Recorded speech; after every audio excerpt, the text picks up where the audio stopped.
Good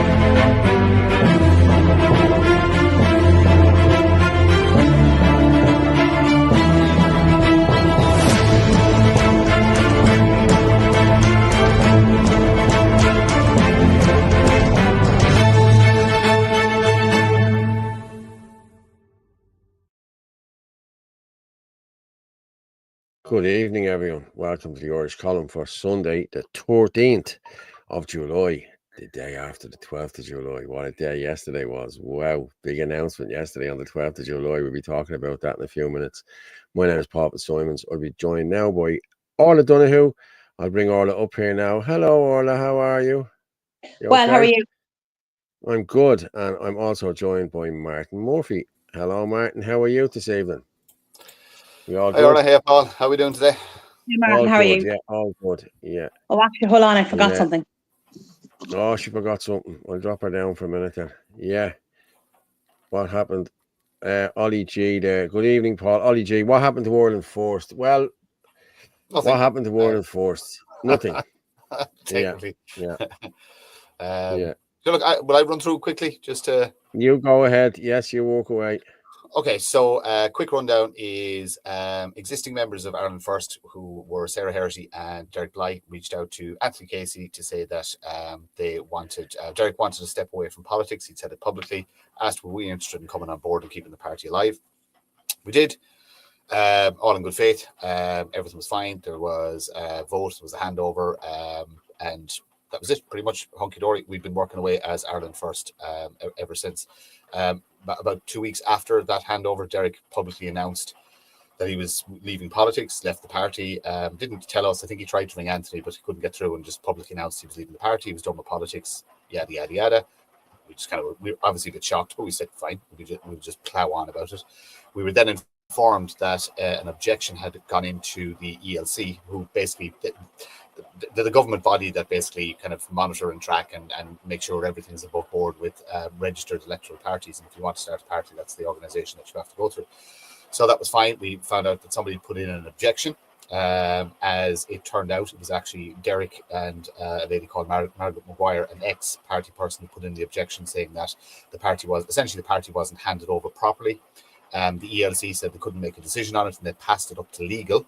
And then we were informed that the fate of Ireland First is now tied in with the fate of another party that's suffering the same issue, a dispute over leadership, and that no decision will be made on Ireland First until the other party had been decided on. Now, unfortunately, that other party has been in turmoil for well over a year and a half at this point. So we've made the decision that we just don't have time. We don't have time for this nonsense. This is just a personal opinion. I believe that the objection is nefarious. I don't believe it is actually genuine. I believe it's designed to stifle work we're doing, because as a group we've come under so much heat and so much attack from government agencies and media and stuff like that. We're pretty much sure we're over the target in relation to what we're doing, and we're rattling a few feathers and stuff like that. But we also seem to have rattled a few feathers within the nationalist movement, and we've just been the subject of attack for months and months and months. The reason for taking on Ireland First was because we genuinely didn't want to start a new party. We don't want to flood the market with parties, and we just saw a great opportunity, good platform. We bring our policies on board, we grow it, and we had been growing it. The membership numbers were up, everything was going fine, policies been worked on, a lot of work going on in the backgrounds. But for some reason, other nationalists just don't want to seem to leave us alone. They just don't want to let us get on with our work. And we'll go through it in detail tonight. And hopefully, look, we're going to start something new. We're going to offer anybody, it's as open as Ireland First was. Anybody who wants to, likes what we do and wants to come and follow us, just join up. It'll take a couple of weeks to get it registered and get it set up. But we're not stopping. We're just moving onward and upward. And it doesn't matter what roadblocks people put in our way. We will keep going, because look, we know we're not perfect, but we're bloody better than whatever else is out there at the minute. A lot better than what's out there. A lot better. Yeah. When you look at the shenanigans of yesterday, you know, come on, lads. And what a day. The fact that it was done 12th of July. What a day. Yes. What a day to bring that out. You know, like, they turned around 2 weeks ago, and Maliki gave out about Michelle Keane talking to loyalists and doing this and doing that. And here we are. Here we are. You know what I mean? I don't It's know. just When you go, but like yeah. when you think of optics, and you think of decision making, and you think of you just you just avoid that date. Like of all dates to make it, like you're given ammunition, and especially look to have a guy from the UK sitting at the head of the table on the 12th. You know what I mean? With a person who had publicly announced, "I'm done with politics." He said, "I'm done with politics. I'm done with politics." Ray and Michael and I'd love to know if anybody could tell me who took the picture. I'd be really I'd love to know. At the table is Jake McCready is just saying there. Well, Paul, I dodged the bullet being born on the 12th of July. Lol. Well, unfortunately, my young fella didn't. My young fella was 9 yesterday. Harry was 9 yesterday. So happy birthday, kid. There's actually somebody very close to me that has the birthday yesterday as well. What's that one but there? Anyway, I don't know. I don't know. It's laughable at this point. Look, you know what, Paul? We made a decision. We're going on doing our own thing. Yes. We have to do our own thing because, like, and I mean this with the greatest respect, right? And I really mean this with greatest respect because when I say this, people are going to know who I'm talking about. There's a lot of morons in the that think they're in the higher echelons of the nationalist movement.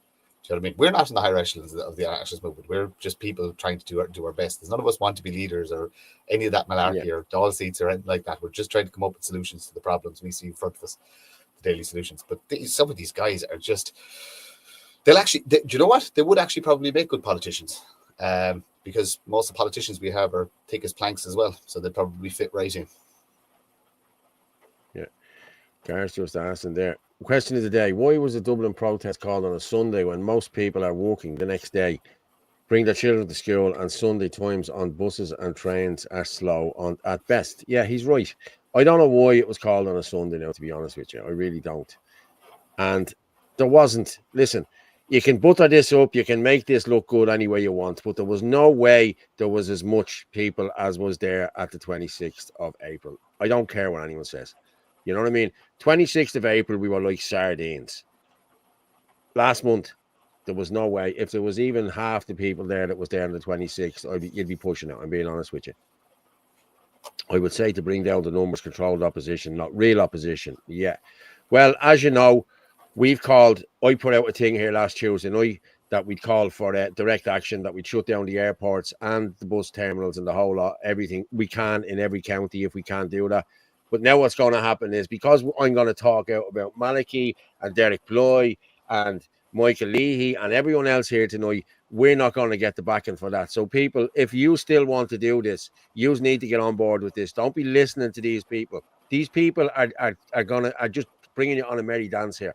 They will have you marching around in circles and circles and circles for the next 4 years, hoping that one of them get elected. That's all this is about. This is about electoral politics for these people. This is not about saving the country. This is not about saving the country for these people. And I saw a few comments from Eric English and the whole lot about this. Eric was fully on board with all of these a couple of weeks ago, and now all of a sudden they're changing their tunes. You know what I mean? We're getting slagged off that what did he say? We were Judeo-Christians and in bed with loyalists. Look, I'm just going to share this. Do you know what? But that's only one sad basement dweller. You know what I mean? So like I wouldn't. It's funny. I do laugh at it, and the reason I laugh at it is because again, this is going to sound terrible. It's just because I just look at the posts and just go, I'm so much better than you. You know, look at this. Yeah, I don't know. Come on, like Derek Bly. Okay, what's Derek Bly doing there? What is Derek Bly doing there? Honestly, he's not politics. He's not affiliated. Yeah, he's not politically affiliated to anything. He's getting absolutely roasted in the court groups in relation to for doing this. He very devious man. I have to say. I haven't spoke to him a lot, but the one time I did speak to him, I asked him down at Eddie Hobbs thing. I said, "Are you happy with what we're doing?" And he shook my hand and said, "Yeah, run with it. I'm done with politics. Go with it."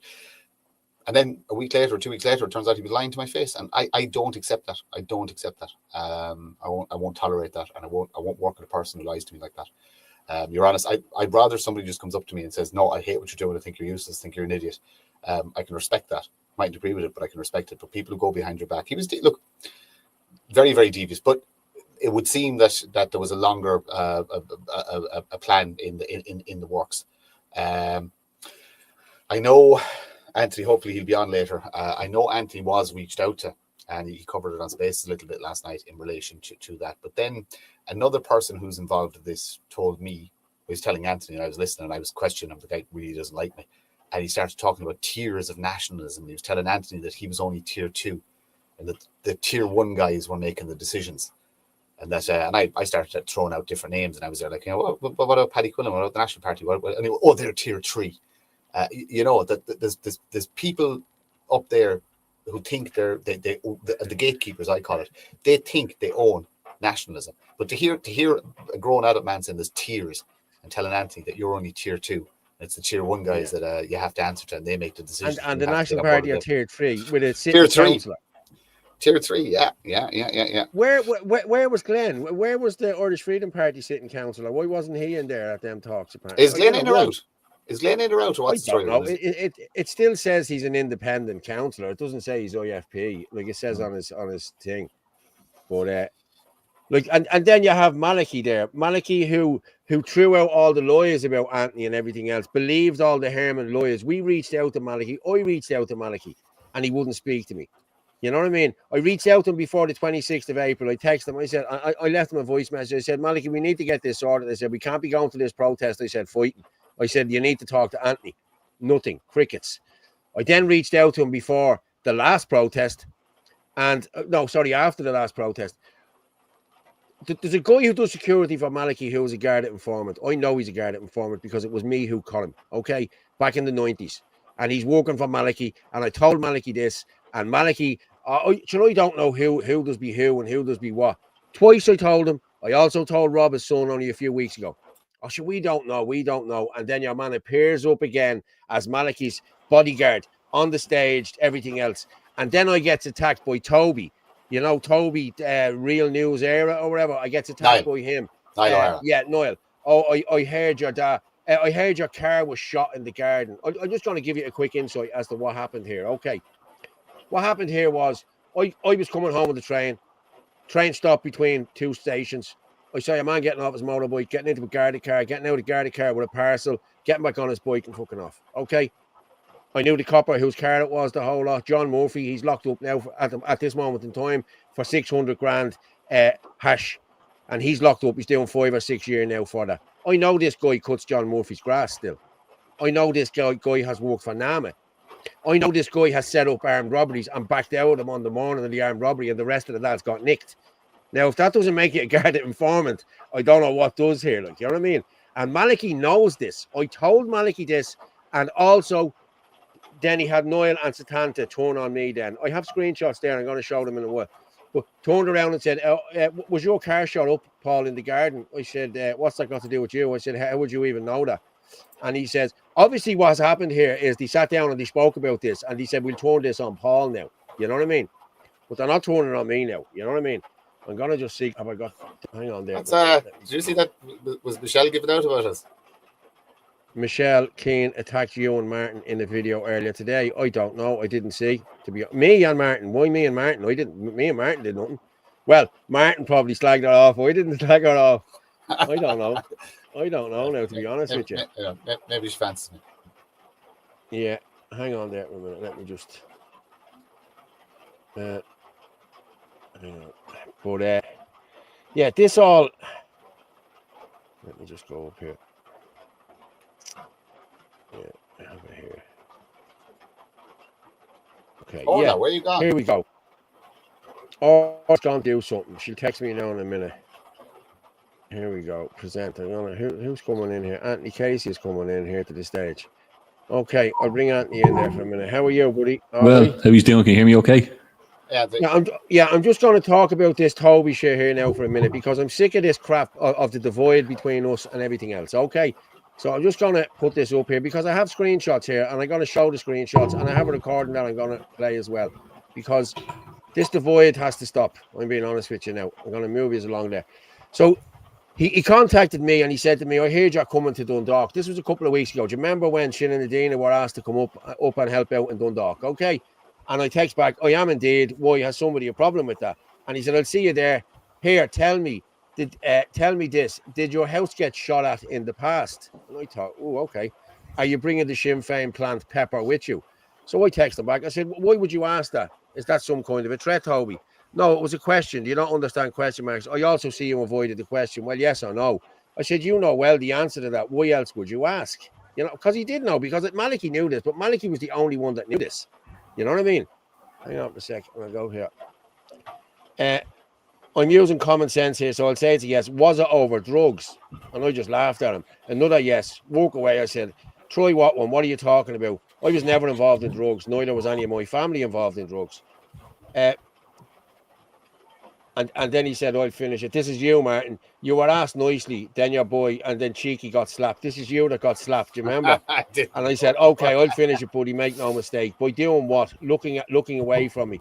I slapped your mate and he walked away. You looked away, blah, blah, blah, blah. Is your dad a guarded informant? Now, this all stemmed from Malachy Steenson. I had to have, because there's no way he would have known about the car getting shot up because only Malachy knew about it. You know what I mean? So I text him back, is your dad? And he keeps asking me again, is your dad? I'm not Luke O'Connor. I'll fight back. Is your dad a guarded informant? I know all about it. Your brother is a drug dealer. I'm looking forward to you coming to my backyard. And this was the threats that I was getting from them, you know? Yeah, this is the threats I was getting from him. But Malachy knew about all of this. It was Malachy who instigated this to get me off his back. You know what I mean? This is exactly what this was done for. Now, I have a recording I'm going to play here now as well. I'm going to play this. Hang on there, and we'll come back and talk about this now in a minute, because let's play this recording, right? I'm going to... It's only 5 minutes, but I don't care now, you know what I mean? These fuckers have to be called out now for what they're doing and everything else. So I'll share this and share this. So he asks me who is Malachy's... Hold on there. Let me play this. I don't know anybody else. Can you hear this? Okay, you don't know who it is, then don't worry about it. Yeah. Is it that man that works? Hey, this is the protest. That's him. There you have it. You think he is Malachy's head of security? Well, he seems to be at the head of everything Malachy's doing. Right? Go on, tell me. Tell you what. Tell me what he is. What he is? He's a fucking rat, and he's a guarded informant. That's what he is. Would your dad and your brother be rat? No. No? No. Would you be in a bit of trouble with the ACLO back in the day? Was I be what? Were you ever in any trouble with the ACLO back in the day? No. No. No. Never. No? You don't seem as confident now. All the confidence being out of your voice, Bible. All the what? All the confidence being out of your voice. What are you even talking about? You're talking out of your fucking hat. Who's the IPLO? You don't know. Is it the Irish Palestinian or the Irish Provost Liberation Army or something or whatever? I don't know who you're even fucking talking about. Don't even know who you're talking about, Toby. Yeah? Huh? Yeah. Where'd you get your house shot at? Why did I get my house shot at? Because I called Malachy's head of security out at being a rat. That's why. He got 3 cunts to drive down in the car, so you're talking bollocks. Hold on. Are you telling me Malachy got your house shot at? Is that what you're saying? No, that's not what I said, Toby. That's not what I fucking said. I didn't even know Malachy. This happened in 1992. Cop on to your fucking self. So it did happen. What did it happen for? Because I caught your man getting out of a guarded car with a copper called John Murphy. Okay? And he was fucking doing drugs for John Murphy. I called him a rat. I called him a rat in front of people. That's why the house was shot up. Nothing got to do with any shit you're talking about. I never talked about anything. I never said anything. You just asked me, was it the IPLO? Have they any dealings with the IPLO? I don't even know who you're fucking talking about. Yeah? You're throwing out names there as if that's supposed to mean something to me.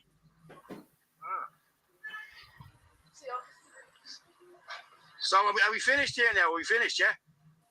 Yeah. Good. Okay, cheers. Are you going to say something to me tomorrow or what? The what? Are you going to say something to me tomorrow? Do I want to say what to you tomorrow? I'm going to ask you. Are you going to say something? What am I going to say to you? You were being a fucking clown, ringing me all the time. I was on a call, I told you. Yeah. I've nothing to say to any of you. Just fucking stay out my way and I'll stay out with your way. I never was in your way, pal. I never contacted you. You're ringing me, you're texting me all fucking day. You're at me all day. What's this about? Listen. Have I ever contacted you before this? No, you haven't. No. Listen. See your little band of merry men. Yeah. Me. Right? Yeah. And now I ain't getting threats from. I seen you at that fucking Muslim thing. Were you there with Offred? What are you talking about?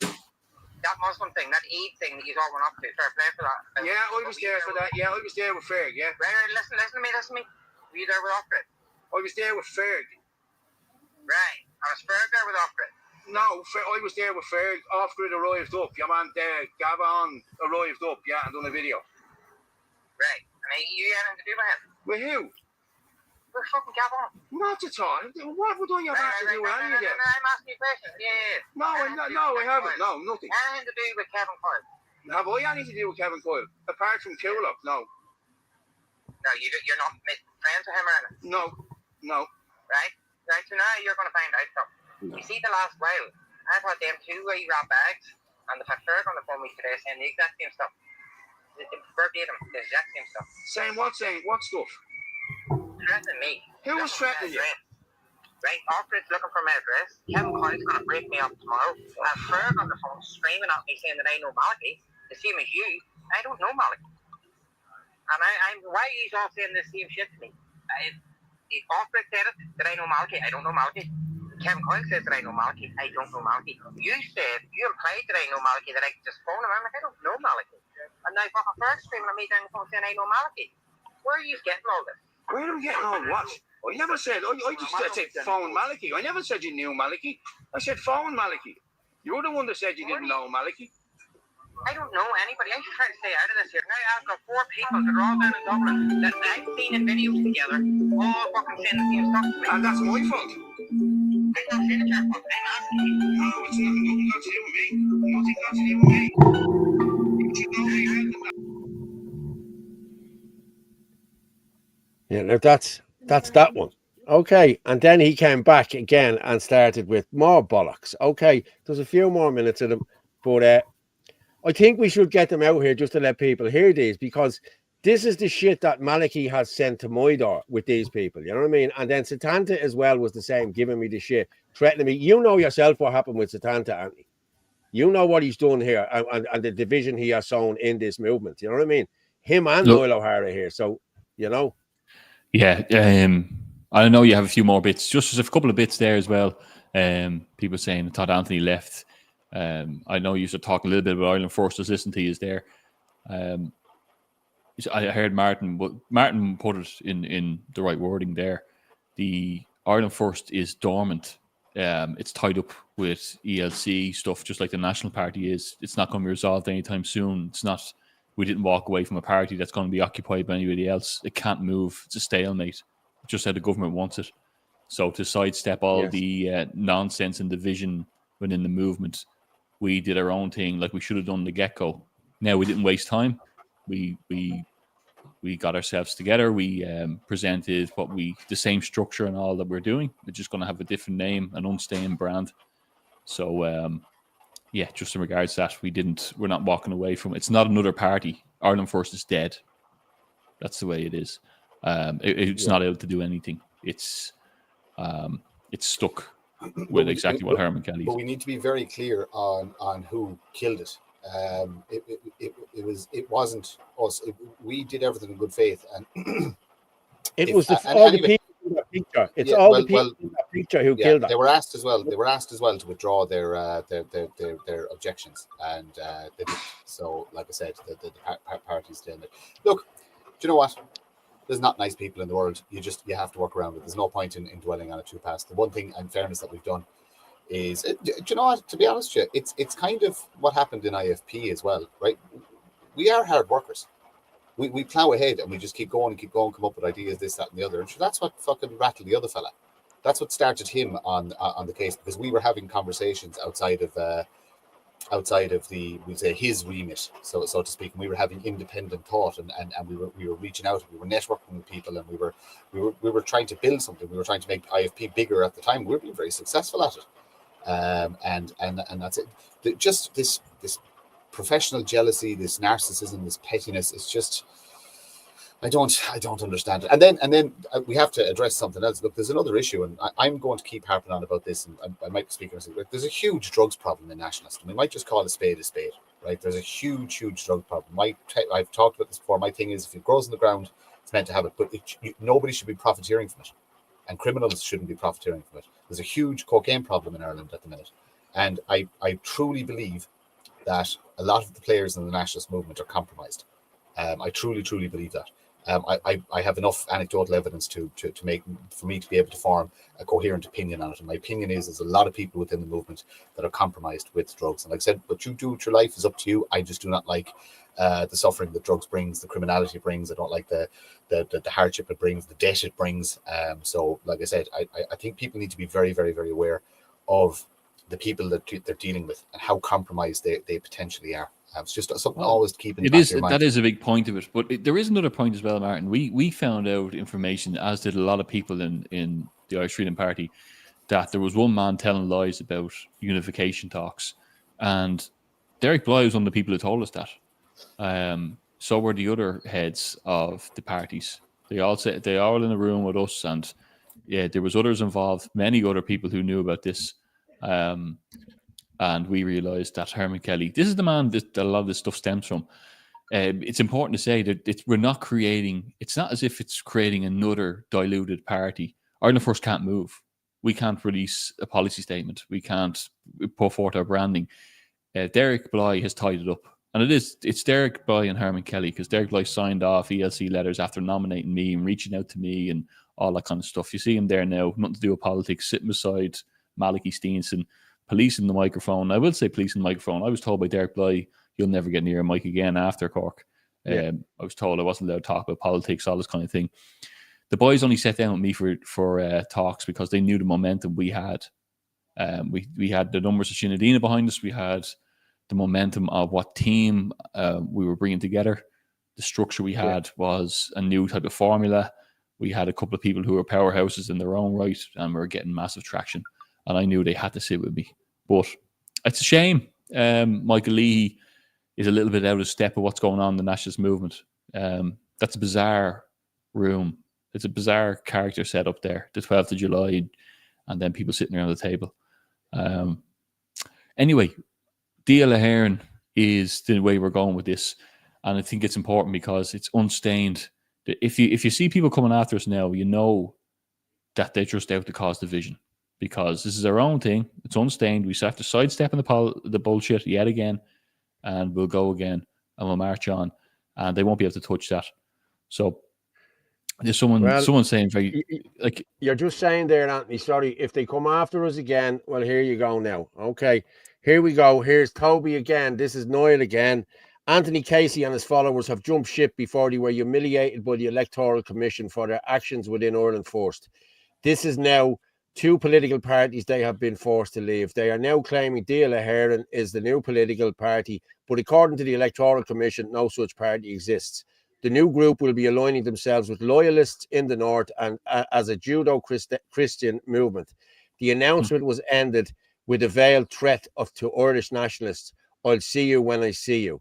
And there you go. That's me, you, and Martin in that one there. Okay. Yeah, so let's pull us apart a little bit. So so just you're going back to his statement there. Let's just read this. Ahead. This is from Herman Kelly. Identical statement, and these people don't talk. This is the funny part here. You know what I mean? These people, I don't talk to anyone.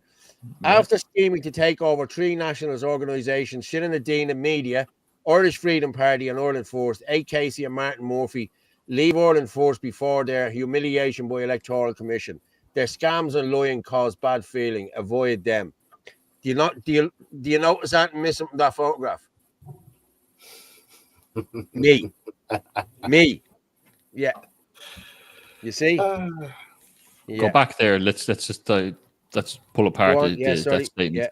The Toby one, the Toby one, no problem. Hang on. Yeah.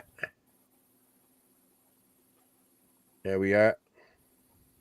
Yeah, so let's see. It's hard to see here. Deal here. Hang on, I'll make it bigger for you. I'll make it bigger.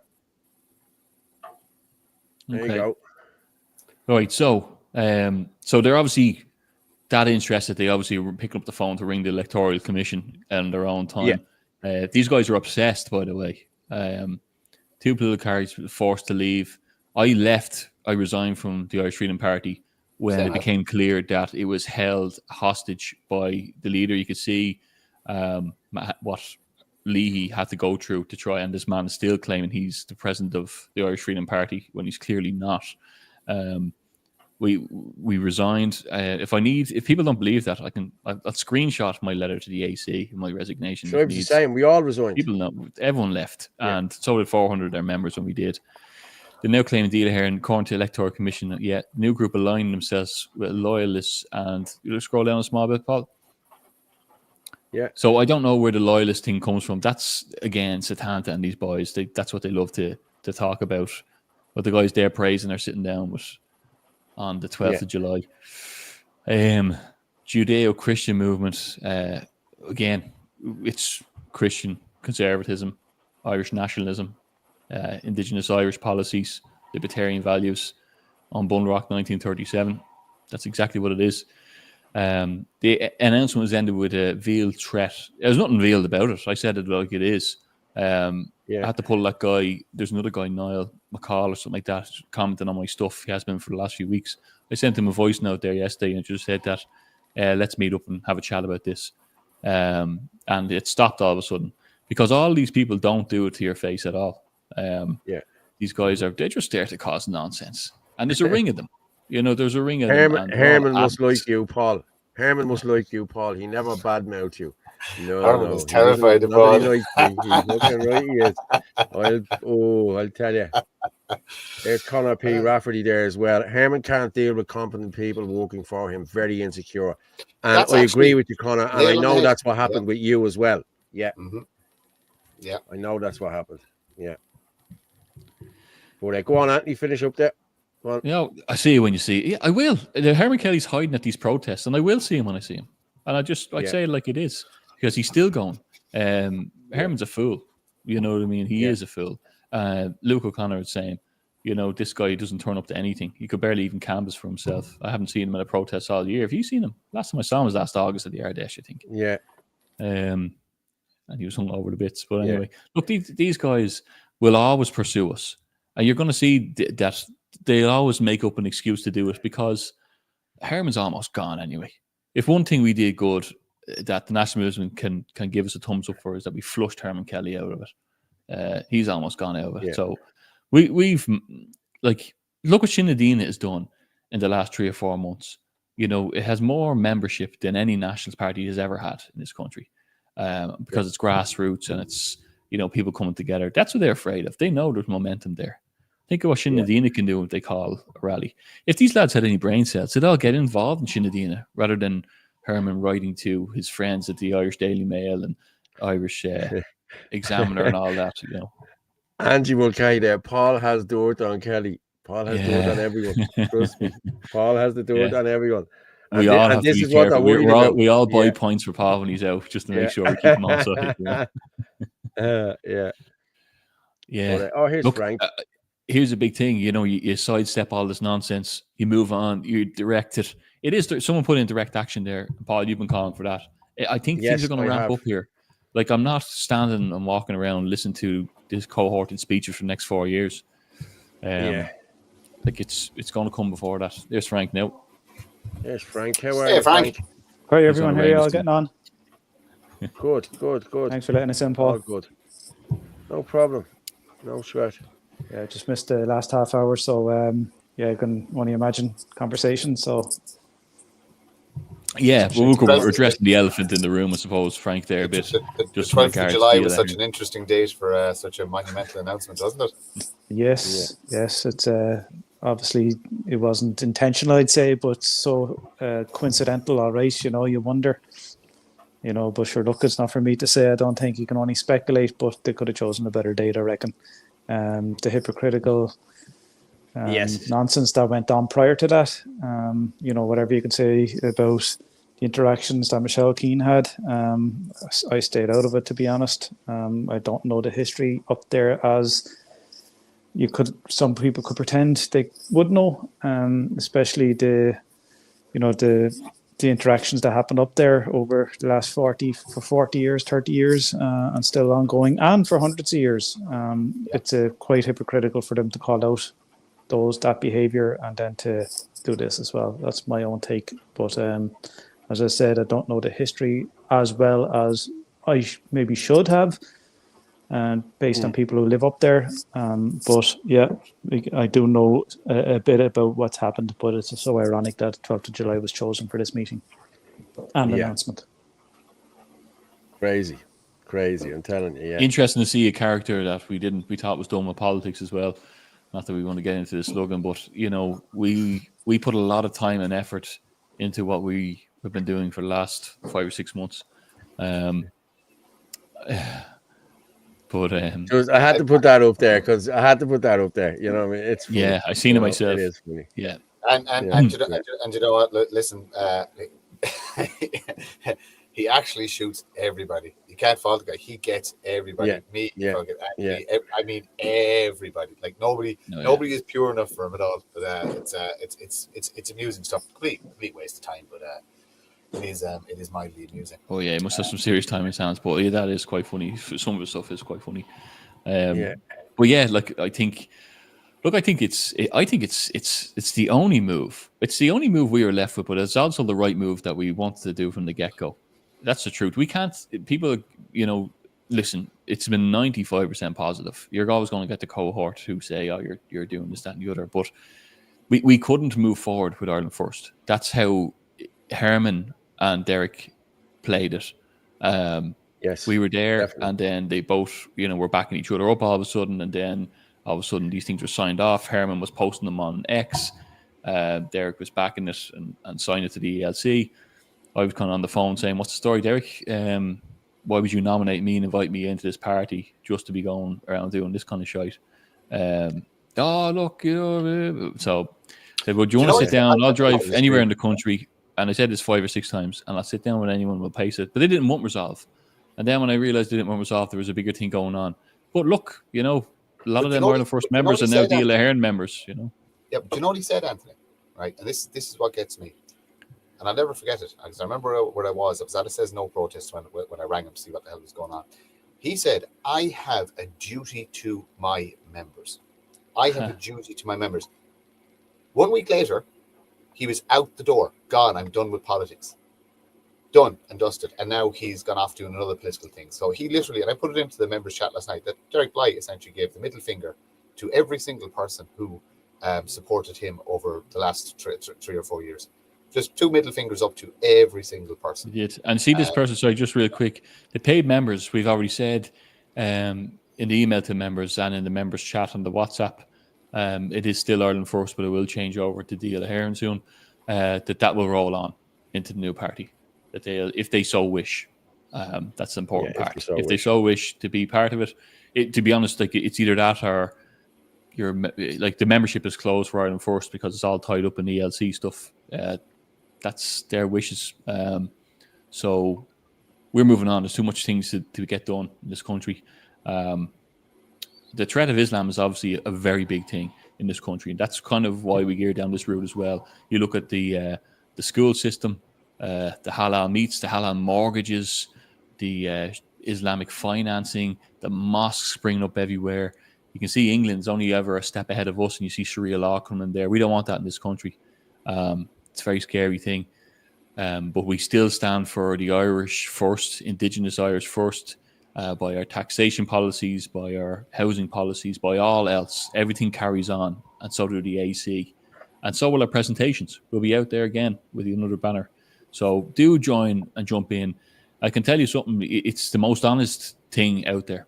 That's the God's honest truth when it comes to these things. The amount of hours put into it is look, Paul is AC member. Everyone comes here and listens to Paul every Sunday night, Tuesday and a Thursday as well, because they know he's giving an honest take on what's going on. He's AC level there. in the party and steering it as well. Frankie's lecturer down at Waterford, he's seen this firsthand, a lot of this stuff going on. I came from the courts, only did with transport first, with construction as well, and the court system. And that's when I really saw and opened up to what was going on. Martin fortunately lost his career as well. We're all people who've seen it firsthand. So and we're building it. We're not half-arsing it, and we will actually this Wednesday. There'll be a few of us that will be at the Dáil for the sleepover John Malloy's thing. The camp out to raise awareness for the record number of homelessness in the country. Very, very important. So hope to see a lot of you there too. Sarah, the new party is the same as the same as the lads presented, just under a different banner. That's all it is. But as you were saying there about that you rang Derek at the Says No thing and the whole lot. A week after that, he was on to Ezra Levant looking to gain citizenship in America. So he doesn't give two shits about Ireland or anything else. He wants our here with his kids because his kids are Canadian. We've all seen these tweets. We've all seen the tweets to Conor McGregor. We've all seen the tweets stopping the nationalist movement from having the after party thing in McGregor's pub. But nobody's talking about this. It's like, look into the eyes, not around the eyes. Like, this is what it is. Like, look here, don't look there. You know what I mean? Derek is a snake. And anyone who knows him now knows he's a snake. And I've spoke to people who were his friends for years. They've left Cork groups. They've left loads of things that he's in there now, and they want nothing to do with him. Lots of his good friends, I'm telling you now, they've all seen the light when it comes to Derek. Herman Kelly's the same. People have seen the light with Herman Kelly. But it just goes to show you how every one of them in that room were all in cahoots with getting rid of the opposition here. And that's all they wanted to do, was to get rid of the opposition. In any way, we've seen that from the start, Paul. You know, we've seen that from the start. Like I always remember I used to say to you, I don't know where I stand with Herman Kelly. Remember that from the get-go? It's like, I don't know what's going on with this guy. He wasn't happy. Maybe he said, don't turn up at this. You know, there's remember the big march in the Dáil last September? And he rang me that morning. Make sure you don't turn up at that. Only idiots are going to go to that. And then he turns up there with his suit, standing waiting for his microphone, Facebook Live. It's like, you know, the bizarre stuff that went on was crazy, that we put aside, that just his egotism there. But this guy won't stop pursuing, and unless, you know, and I've said it plenty of times, let's all get into a room, and that's what they should have done. That's what that photo should have been. That photo should have been firstly on a different day, but it should have been everybody at the AC level of these parties in that room, air grievances, see if they can agree that they put it to bed for the sake of the cause, agree about 5 or 6 principles, and see what vehicle you take that forward with. That's what it should have been done. I said that to Michael Leahy. And I've no problem sitting with anyone in the room. Whatever has happened, but we need to be. I spoke to you about this. There was a suggestion put to me. About 2 weeks ago by a friend of mine. We get 20,000 or 30,000 people at these marches, and we do a vote at the marches. Who you would like to be in charge of, who you'd like to be the chairman, the president, or whatever of a new party or whatever. And that's where we go from there. Because I know for a fact, people come to talk to see Gavin Pepper. People come to see Anthony Casey. People come to listen to Malachy Steenson. They come to listen to Herman Kelly. They come to listen to lots of different people. They don't just come to listen to one person. And you've seen that at the last protest. As soon as Gavin Pepper finished talking, that place emptied. There was nobody there for Malachy's speech. That's why they didn't pan out to show you everyone again. Because once Gavin spoke, that was it. Maggie Diamond spoke, Stephen Sutton sang, Gavin Pepper spoke, and he kept Gavin until nearly last because they knew well that the crowd had dissolved. And the crowd did dissolve. Sure, I went after Gavin's. I didn't hang around for any other speeches. I thought, what's the point? It's the same shite over and over again. At least Gavin speaks from the heart. He's passionate. He knows what he's talking about, and he knows how to get shit done. He's the only man out there. He's calling out every one of them. Every politician he's calling out. Mel Sutcliffe. Mel Sutcliffe is running the show down there in East Wall. Malachy's not calling out Mel Sutcliffe. Why is that? That's Malachy's constituency. You know what I mean? There's nothing being done in East Wall constituency. Why is that? You know what I mean? Oh, just I'm the councillor there, so who cares? You know what I mean? And yet Gavin calls out stuff in East Wall. Gavin calls out stuff in Sandyford. Gavin calls out stuff all around the country. Yeah, yet these people, the likes of Satanta and the likes of this Toby are going to tell you Gavin's a rat bastard, Gavin's a scumbag, Gavin is this. He's the only one that's doing anything. So the division that these are sowing, that it's just bullshit what they're trying to sow. You know what I mean? But as I said, everyone in that picture is on the same page. Every one of them. You know what I mean? They're all running off the same Herman Kelly rhetoric. I sat in a pub, in the back room of a pub in Rosslare, and I told everyone in that pub what had happened. People asked me what happened. And then people listened to me, about 50 people. Yeah, but 6 of them people are still talking the same shit. Now, I had 4 members of the Irish Freedom Party who were there with me. Well, I wasn't with them, but they were sitting members of the party, and they verified everything that I said. And people that were there agreed with me and said, thanks for telling the truth, Paul. People know I tell the truth. I don't bullshit anyone. If it's a lie, I'll call out the lie. I do this every night. The truth is like a lion. You don't have to defend it. You let it loose and it defends itself. And that's the way it is with me. I'm straight down the middle. I don't give a shit. If it hurts people, it hurts people. That's just the way I am. And I'm not going to apologize for that. But the truth always needs to be told. You can't be hiding shit from people, you know? Can I ask, actually, Anthony, that recent post that Herman put out where they met up in November or December, did you hear anything about that from Derek or Michael Leahy, given that you were in talks prior to joining IF, during your voting in, and also your contact with Michael Leahy in recent times? What did he say? That they met to talk about unity talks? Well, no, Herman offered Derek his presidency. Yeah. And he said he'll step down to vice president, and that was Michael Leahy will be chair. In June last year, that was offered, but it's from what we were told was that it was a 2-day thing in Kilkenny. Michael Leahy said himself he was told the wrong time, arrived late. There was something about the National Party were told a different thing as well. When Herman walked back into the room, apparently Shane Lynan was all for it. Herman had changed his mind, and we were told at that time when we were in the Irish Freedom Party that the other parties. This all happened because a couple of guys were canvassing in Cork, Irish Freedom Party guys, and so was Derek Bly, and they crossed over one day, and they were talking. They said, "Look, we're not your enemies," you know. And people got the impression because Herman was throwing stones that we all were against all these other parties, but we weren't. We were like, "Why? What's going on with the unity talks? What's going on?" That's where Shinadina, the name, came from. I pitched that as a unification, instead of the National Alliance, but we were told no, it dissolved, but we weren't told the truth. We got told the truth by the other party leaders. So did Michael and so did Shane. And that's who instigated a lot of this. Me and Martin took the fall because Michael said, no, Anthony, you run as party president. The candidates are going to leave.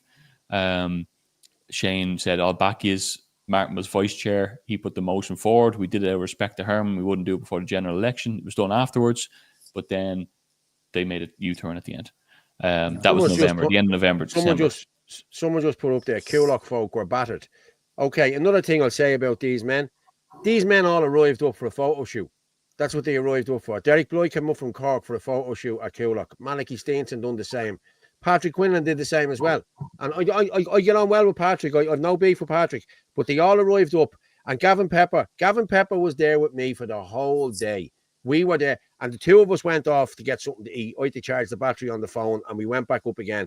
And then they were all there. And then there was, oh, we're here in Coolock. No, and we'll do. Fuck off.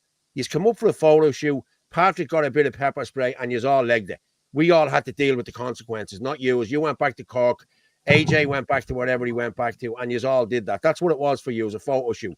My dad got pepper sprayed and said to Malachy, "That's the pepper spray me." And Malachy just looked at him and was like, "Oh, so what?" Like, you know what I mean? Didn't give a shit about anyone that was up there. Just a photo shoot. That's what it was. Again, I'll praise Gavin Pepper because he was the only one that was there all day with me. You know, these people, that's all they want. The same as way if there's a protest in town. If GB News aren't at it, Malachy doesn't show up to it. Look, you know what I mean? If Ezra Levant is not there, Malachy's not there. Let's call it what it is, Paul, as well. Like there's certain amount of control that's being held across the nationalist movement. You don't like to call it the nationalist movement because you don't want to encapsulate it in any which way. But the truth as well, what it is, they don't want anything breaking away that's has a chance of being organically honest and gaining traction. That's as far as I can see. That because it doesn't make sense to me why people will go to such lengths relentlessly pursuing people's personal and professional life like these guys are. going to the ELC, going to making up stories about people cheating on their wives and, talking about their kids and and here's the thing as well. You're damned if you speak back against it and you're damned if you don't. If you speak against it, you're causing division. If you don't say anything, you're letting these people have a free reign and people believe complicit. it. Yeah. This is the thing. So you're caught in this stalemate as well. What I'm trying to do here is we sat down and we were thinking, look, Ireland First, we were thinking Ireland First now is at a stalemate because the ELC were saying because of national party issues, we can't resolve your issues. So as an AC, we were sitting down. What do we do here, lads? Well, we do what we were meant to do at the start before we got duped by Derek Bly and Herman Kelly. And I do think that maybe there's a bit of setting up involved in that. If it didn't happen at the very start, they saw an opportunity to do it. Herman likes to go around and spin lies. I've seen the screenshots of him reaching out to Sarah and Derek and all. And Eamon New York, who's involved in that too. Look, these guys are going to stay coming, but they stay coming behind the scenes. That's the truth of it. And we're going to be too big for their voice to be heard. They're almost flush from the movement anyway. Yeah. Look, I'm not. We shouldn't have to worry about being threatened about this other entity in nationalism coming up with Malachy Steenson and all that. They can do what they want to do, and they'll see who follows them. We're just trying to prepare what's best for the country. That's it. And I can't trust my kids' futures in Malachy Steenson's hands right now with them people sitting on the table. No way. Exactly. So we have to do something else and keep going. And that's what we're doing. Just want to address that there. All want to be elected, yet want to hide genocide. Not one has an ounce of courage to tell the actual truth. Paul Fitzsimons excluded. Thanks for that, Adele. Fair play to you. But all is going to be coming back up in a few minutes. We're going to stop talking about the party in a few minutes, and we've loads of stuff to get through. So we'll be getting through that now in a while. But I do agree with you, Gavin Pepper. Gavin Pepper is a powerful person across this movement. He's been on the ground since the early days. You see him. He's always out calling things out. He's on site where it's happening everywhere. His speeches, he has that gift where he can just say it from the heart without stuttering. Even he has a gift for it. Yeah. He's doing the right thing. It's not a ChatGPT speech. It's a speech from the heart. He knows what he's talking about. Very well educated man, I have to say. He knows his shit, and he knows how to present himself. You know what I mean? He really does. But yes, Paul, I seen your dad on the field just after he got sprayed. Yeah, didn't know at the time he was your dad. Great man, just like Pat Casey. Yeah, fair play. Pat's a good man too. Yeah, and that's another thing I wanted to highlight as well tonight. These lads were threatening your dad as well. Like, you know what I mean? Like that was the annoying part for me was, you know what I mean? Like, and this is what's annoying me, that they're calling my dad names. You know what I mean? And they're saying things about my dad. I can imagine how you felt, Anthony. Like, you know what I mean? And the abuse your dad's something terrible. You know? When I saw that, I made a phone call there, and the whole thing. I've never said that, and I didn't threaten, this kind of shite. Yeah. Listen, threaten all these want like 16-year-old girls on the phone. Come and see you. Anyway, look, I won't. When people say something about your family, fair enough. Yeah, that's it. Anyway, yeah. You know the crack. Yeah, I do. Don't forget HK doxed Martin's me my as guy, well. You cut it there. Yeah. Don't forget Herman Kelly doxed me as well. The link to the Unity Control is Herman Kelly. Yeah, why haven't they announced the leadership structure? Because they want no opposition parties before HK Malachy are announced as the top dogs. That could be it. Yeah. Could be it. Sorry, what was that there, Anthony? What? Sorry, go on. I tried to start now. Everybody's anyone says anything about Pat Casey and I'm dealing with him. Oh, God, they're all right up now, Hail around. Yeah, everyone's rolled up now. Yeah, I wouldn't like to have to deal with her now. Nationalism is not patriotism. Nationalism is the motion of supremacy of a nation above others. Patriotism is just one love for one's country. Yes, I'm a patriot. I was told that. Toby told me, I'm not a nationalist. I'm not a patriot. I'm a nationalist. Well, I'm a patriot. I love my country and I love my kids and I want to get this country back on track. That's all I want to do. I'm not asking for much, you know what I mean? And lads, if you can get out on the 30th, help us to stop the country, please, because I know we're not going to get any help from the four snakes that's in that picture. And they seem to control an awful lot of the people who come out and go to these rallies. So I'm pleading with you now, please come out and help us on the 30th. I'll see, can I find that there now? I'll throw it up. Did you send it to me, Anthony? Share this later. Hang on. That was Mick the Gate I sent to you. Yeah, I have it there. I'll play it in a minute. Yeah, no worries. Yeah, there's also Galway says no. Protest coming up in 3 weeks' time. Yesterday, 3 weeks. And there's a Waterford one as well. And also, Suzanne Delaney and Stephen Kerr have. That's on the 24th of August. That's the same day as Cork. Mishera. Yeah. Is there still tickets available for that? Is there still tickets for Mishera? Yes, you can pay down there as well. I'll be going. I'm going to that. What day flag is on the mast. Saturday. Still early bird tickets available, €40. They'll be snapped up. 170 tickets sold already, or €40 early bird, and then there'll be €50. And there's plenty of music. What day talks. Is that? Did you say? 24th, isn't it? Yeah. Okay. Of August.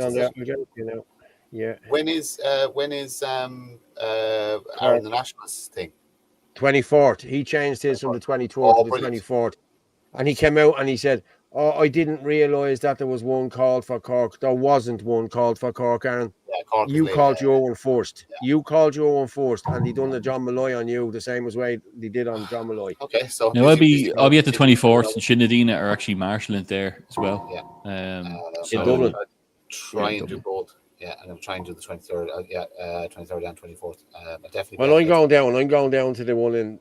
Hey, do you know what? Suzanne and Stephen deserve the support because the work they do. They do. They really do fantastic work, and they bloody need the support. And you know what? They've earned it and deserve it.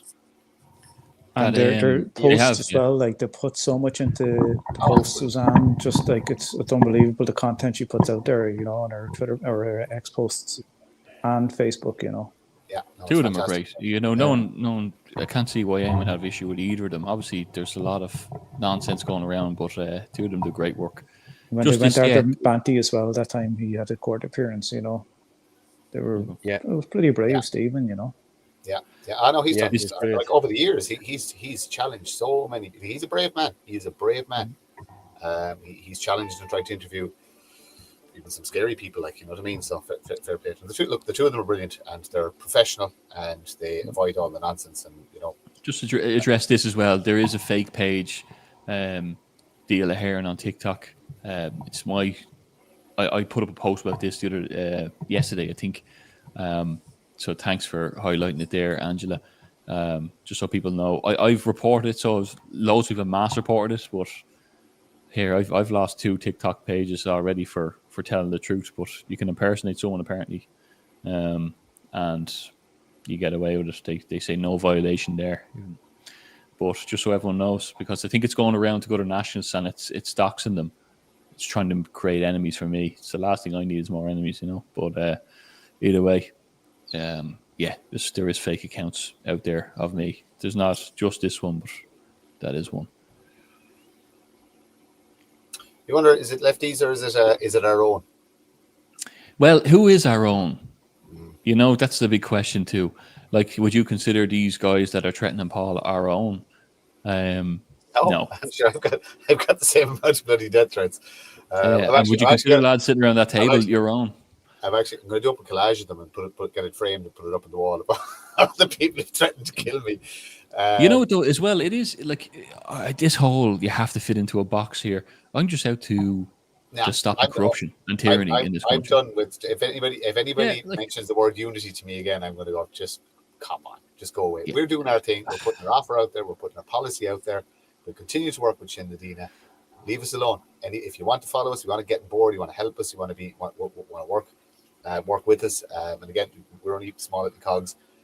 Work with us. Outside of that, I suggest you just leave us alone. Collie there calling them out. Yeah, they as well as we do, Collie. That's the truth. Most likely lefties. Well, there's a few. I've often said it. There's a lot. Don't think that everyone waving a flag is a nationalist. But look, we're doing what we're doing. We're ploughing ahead, and we have to keep. Do you want to actually talk about the other attack that Shinadina received during the week? Or are we talking about that, or we leave that one alone? How many? Which one? The I think we're in extra.ie today. It's a fresh one with me. Okay, lovely. Yeah, the website. I am me as the leader of a vigilante group, which I'm Again. Not a leader. Yeah, again. I think this is the eighth. Is it the eighth time? Eighth, yeah. No, but using French law, I believe, the powers that be got our Sinn Féin website taken down. That's true. Yeah. Sorry. Yeah. So we're actually at war with the globalists. French law they used to get us taken down. Not Irish law, but French law. And got our website deplatformed for Sinn Féin. So that's the level we're dealing with. So we know we're rattling cages. We know we're rattling cages. We know we're over the target with a lot of things, and we know there's a lot of disruption got into to slowing us down. But only all it does is just wakes people up. We get stronger. We get more people involved, and we decentralize. You know what I mean? So this thing is going to be spread so wide that there's not one person that can take it down. There's not going to be one group that can take it down. But from a Sinn Féin point of view, no leaders. It functions autonomously in every single area. So no matter what they do, website goes down, we just pop another one back up. We've well over 1,000 people now. So keep the attacks coming. It only makes us stronger. Yeah, look, it makes us know we're doing the right thing, and yeah, there's massive. Look, we've said it before. The people on X, can fit into your front room. There's thousands that are riding behind it, and now there's over 1,000 Sinn Féin, which is amazing. But it's not going to slow us down whatsoever. Just give that a shout out there again. The National Shutdown Day, 30th of July, 12 noon. If we can all get behind this, please. As I said, we're not going to get anything from the so-called cardboard gangster nationalist that's over there on the left there, you know what I mean? So we need all the people, anyone who has this, who has seen this, please come out on the 30th. We will let you know sooner the time where we'll be meeting and what we'll be doing. Airports, ports, and as I said, anyone who has a trawler, block the ports as well if anyone can get out there and trawlers. Whatever you can do to help, tractors, anything at all. This is about everything. This is about the farmers. This is about fishing. This is about everything. This is about childcare. This is about, not being able to get anything for your kids. You know what I mean? Like medical cards or anything like that. This is what you need to do. You need to get out for the direct action and stand up and be counted. That's on the 30th. Okay, if you can do that. And then I want to put this one out here. This is for John Malloy's thing on the National Call to the Dáil, July 16 and 17. Walking from the GPO to Leinster House, 12 noon. 2 days, 1 night. Bring a tent. Have you had enough yet? Join hands to defend the future by honouring your past. Start the GPO 16th and walk to Leinster House and stay. Okay, so please, people, if you can help us out with that as well, please do. Angela, bring rain gear. Bring rain gear, yeah, because they've already have the clouds coming in already for that. I was only talking about that today. Yeah. I saw the post, Anthony. Angela is just saying there, I reported the fake deal of hair on TikTok. Have the screenshot of the report. They said they didn't find an issue, but there is an issue. It's fake. Yes, exactly. Right, guys, I'm going to bring in Orla Donoghue, and we'll move on with some of the show here because we need to talk about videos here. I'm going to drop out for a bit, okay, and I might join you. Okay, well, stay around there, Frank. We'll bring you back in, all right? Cheers, mate. Okay, I'm going to bring in Orla. Everyone is asking for you, Orla. Where is Orla? Sorry, guys. I had to take a phone call and just went on longer. But anyway, you guys were all chatting away, so I said I'd leave you to it. I'm going to just play this Ryan Casey interview. Okay. Yes. Did you send that over to me? Okay, it's 5 minutes long. So we play that there now and we'll move on and we talk about the party towards the end again. Okay. Is that all right, Anthony, with you? Yeah, I might jump off before the end, but I'm stay a while. I'll stay a little bit longer here. Yeah, no problem. Let's just go with this Ryan Casey thing and we'll come back and talk about that. Aspect of your statement has been taken by others or censored for so long that I feel I should read it to you and ask you what if you want. What were your intentions behind it, or what do you mean from it, if that's okay with you? Yeah. It's only part of your, as I say, what you said, it just sickens me to the core that someone can come to this country, be fully supported in terms of social housing, social welfare and free medical care for over 10 years, never hold down a legitimate job and never once contribute to society in any way, shape or form, and can commit such a horrendous, evil act of incomprehensible violence on such a beautiful, loving and talented person who in fact worked for the state educating the next generation and represented everything that is good about Irish society. I feel this country is no longer the country that Aisling and I grew up in, and has officially lost its innocence when a crime of this magnitude can be perpetrated in broad daylight. This country needs to wake up. This time things have got to change. We have to once and for all start pushing the safety of not only Irish people, but everybody in this country who works hard, pays taxes, raises families, and overall contributes to society first. I could go on. Do you want me to go on, or do you, whatever you feel like? Yes. Well, that's an aspect of it. Yeah. And what did you mean when you said this is no longer the country that Aisling and I grew up in, for example, or what was the sentiment behind you saying those words? It's a genuine feeling, I suppose, and it's a genuine realisation. And I think that's what I said in my statement, when something of this magnitude could be perpetrated in broad daylight, just a random act of senseless taking of an innocent life, and the gravity of it also. And yeah, it just doesn't feel like it anymore. And the aftermath, and I feel ever since everything happened in January 2022, things have just gotten so much worse. And it's not what I feel. I know it has. And I've looked into it, and it's not. It was a feeling initially, but when you look into it and dig into it, it's a realisation. So there will be people that will say sentiments of what you said there were far right, and then there are people who may be considered far right who took your statement and put it out on social media and said effectively, like, look, he's one of us, he's speaking what we're saying, and they use that to drive their own agenda. So in one sense you had people who said we can't report this because it's a rally call to the far right and people who are anti-immigrant, and then you had people who were maybe quite far right, and I don't know if they share your sentiment, who literally did take it and exaggerate it and completely misinterpret it. Yeah.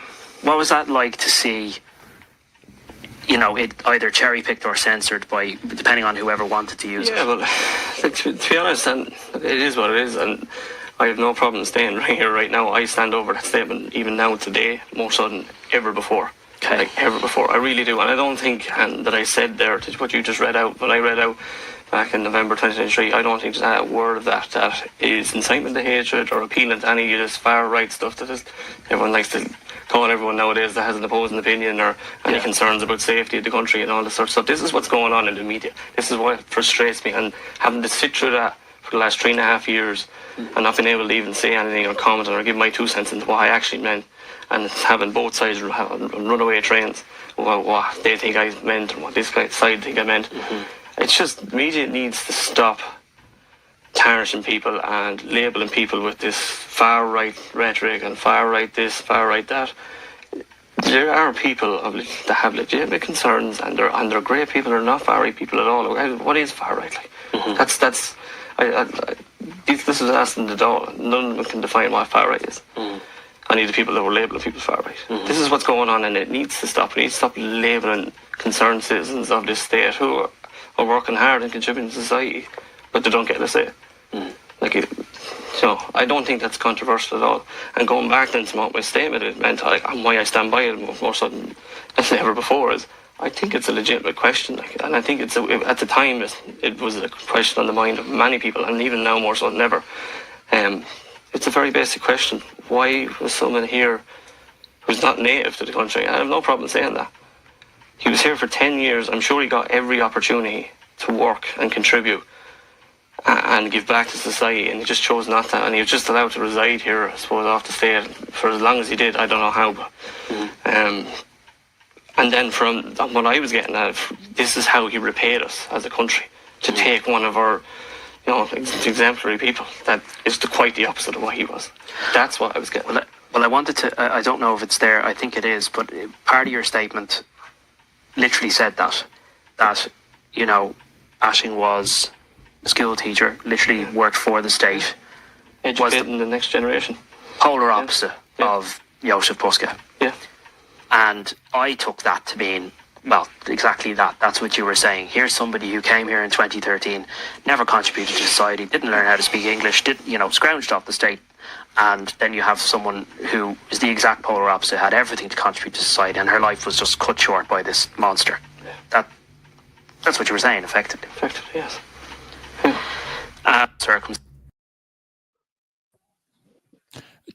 Is that an interview by the Mirror, Paul? Yes. They just seem very they're not grilling them the way I would expect it. It was interesting. Maybe I tell you, if there was ever a decent presidential candidate, there's one right there. That man can speak well. Yeah. He's very respectable. I think he I'd say he'd do very well. People know And who what he you is. see, and what you see is what you get. As I said, I met Ryan last weekend at the event, and like he's absolutely amazing. He really is. And You said that about me as well. He just talks like. Sorry, Anthony. You said that about me when you met me as well. Then don't forget. So. No, Pat's my favorite Casey. Yeah.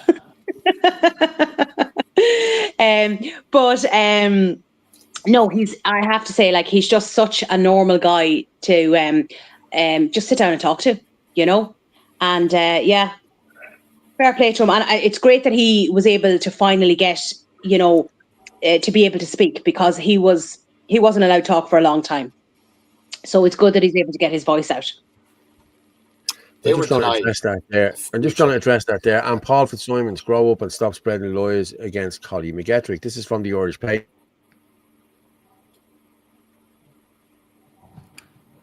Collie getting whatever happened there. What I was going to say in relation to that video there was sorry, Paul, you froze there, so I'll just finish the point. Is that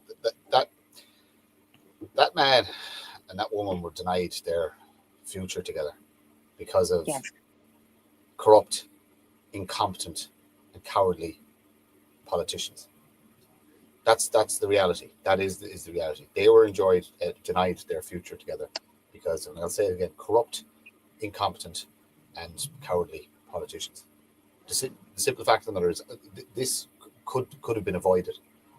All of the rapes, murders, and assaults can be avoided. We have our own problems. We have our own societal problems that we as a society haven't even figured out how to tackle properly. Yet now we're bringing in millions and millions of other problems. We need to turn our focus on these people.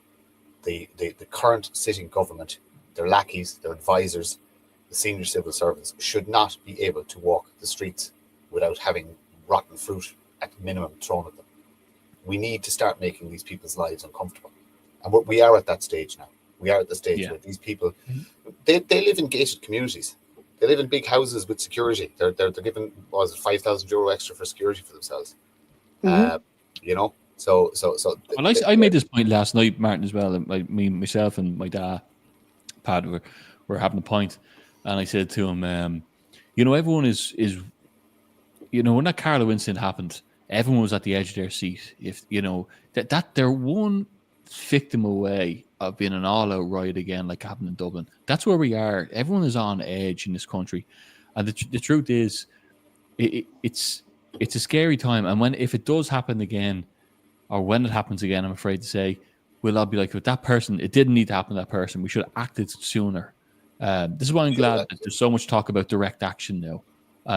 There's much more intensity. People aren't going to wait for the next 4 years. You can build something for 4 years and the right thing, but that's why it's important to have the boots on the ground as well, and to be showing up and it to be purposeful. I remember being at the last rally in Dublin, and I was right up the front, and people were heckling and shouting from the crowd, "I'm sick of this walking around in circles. We need to do something." And that was a general consensus around the place.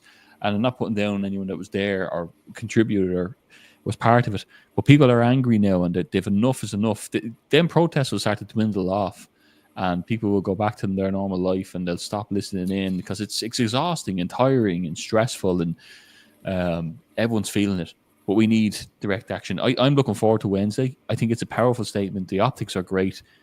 There's no way there should be record 16,000 homeless, 6,000 of them being kids. If everybody's following what's happening in Spain at the minute, where there's migrant gangs running around with machetes, this is proof that what we're talking about is real. The cops have abandoned basically the people. The government have abandoned the people. There's no police. We actually have a video there. I'll just play this video Paul, then. Paul, I have actually sent you a couple of videos in relation to things going on in Europe. There's a couple of them in relation to Spain, and there's a couple in there just to show what's going on. I have more to you here. I'm going to play it now. Just join your local Sinn Féin group as quick as possible. Get mobilised. Join your local Sinn Féin group. You're not going to be saved by the state when this kicks off here, and it Yeah. will kick off here. Join your local Sinn Féin group. Get your community organised. Get your plan organised. Get your protection organised. It's the only way forward. Yeah, I agree. And if you're wondering how to do that, because people always ask, go onto Facebook, look at the bio. It has the WhatsApp community. You'll be in the announcements, and then apply for your county or whatever STEM group you want to be part of. And that's it. You'll be talking to an admin then from there. So yeah, it's extremely important, and you don't have to pick what political party to follow. All you have to do is know that your community is not safe anymore, and you want to walk around and highlight it with the people that are local to you. It's bringing back community stuff, and there's going to be a lot more it's going to be doing soon too. Fergus was saying that stop calling them incompetent. These bastards know exactly what they're doing. For their whoremasters in Europe. Make no mistake, this is managed decline, and every bit of it is orchestrated. I agree. 100%. Yeah, I do. Yeah. 100%. Yeah.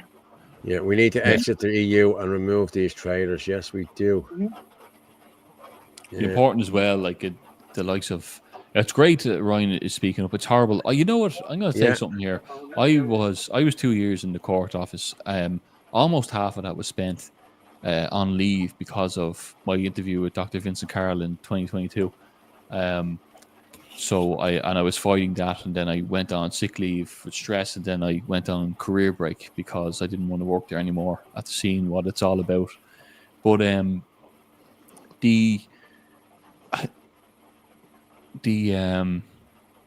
lose my train of thought there. Yeah, just in regards to what we're doing, and I guess we've been pursued ever since then. No, I've lost my train of thought there. Sorry, too late in the day. I will want to say though, we're looking forward to going over to Mitchelstown and having our meeting there soon, in regards to getting everything over the line with the new party. So I'd hope that people would stay tuned. We're going to have a meet up there, and big crew coming. Yeah, big crew coming. Yeah, it's going to be great. Down the west, or down the south, meet the west. The west. yeah. Do you need a geography lesson? I'm just wondering, like, we're supposed to be playing videos, and Paul Simons has the attention span of a gnat and has disappeared off. But in the meantime, Martin, I was speaking to your mother, and after the last day you were on with all the cursing, I decided to bring this out. She told me you didn't get enough of that as a child. This is true. I have not cursed. I have not cursed tonight. I have been very, very good. And that goes for you as well, Anthony. I'm not bad at cursing, am I? No, just in general. No, I'm fairly bad. Sorry, Frank's had to put me back on track. What I was saying about when I was in the court office, when Ashley Murphy, that incident happened, and the guards came into the Carlow court office that had been on the scene, and they had said to the staff there it was much worse than they were making out. That it was much more severe, and that the papers weren't going to give the severity of it. And it just shows you, the state control over these incidents. You look at Carlow. Someone rang me who would know what they're talking about. I don't want to reveal their identity too much, but they were saying that area being cordoned off is way too big. So there's something very odd going on there. Make no mistake that the state could capture. They're on edge. If something happens, they'll try to get out there and they'll try and grab that narrative from the get-go. People are commenting there. I see Anthony's tired. Anthony needs some time off and stuff like that. You're dead right. I do need some time off. Hey, do you know I was going to take it too. We all need a holiday for a long time. This was supposed to be my 2 weeks off. I'd said I was taking 2 weeks off. 2 weeks. You don't get that anymore. Oh God, sure. Everything happened this week. The amount of meetings last week, and then jumping on spaces. And Anthony, do you want to borrow this for a while? You're not allowed 2 weeks off, Martin. You know what I do use, and I actually think it's great. Do you ever hear the Space Gods? They do a coffee that has ashwagandha. It has coffee in the mornings that has lion's mane and different things like that. It's really good, B vitamins. And then the evening they do like a chocolate thing that has ashwagandha and chamomile and magnesium. And I tell you, 2 cups of that, and it does help put me out to sleep because I don't get much sleep, but that does help.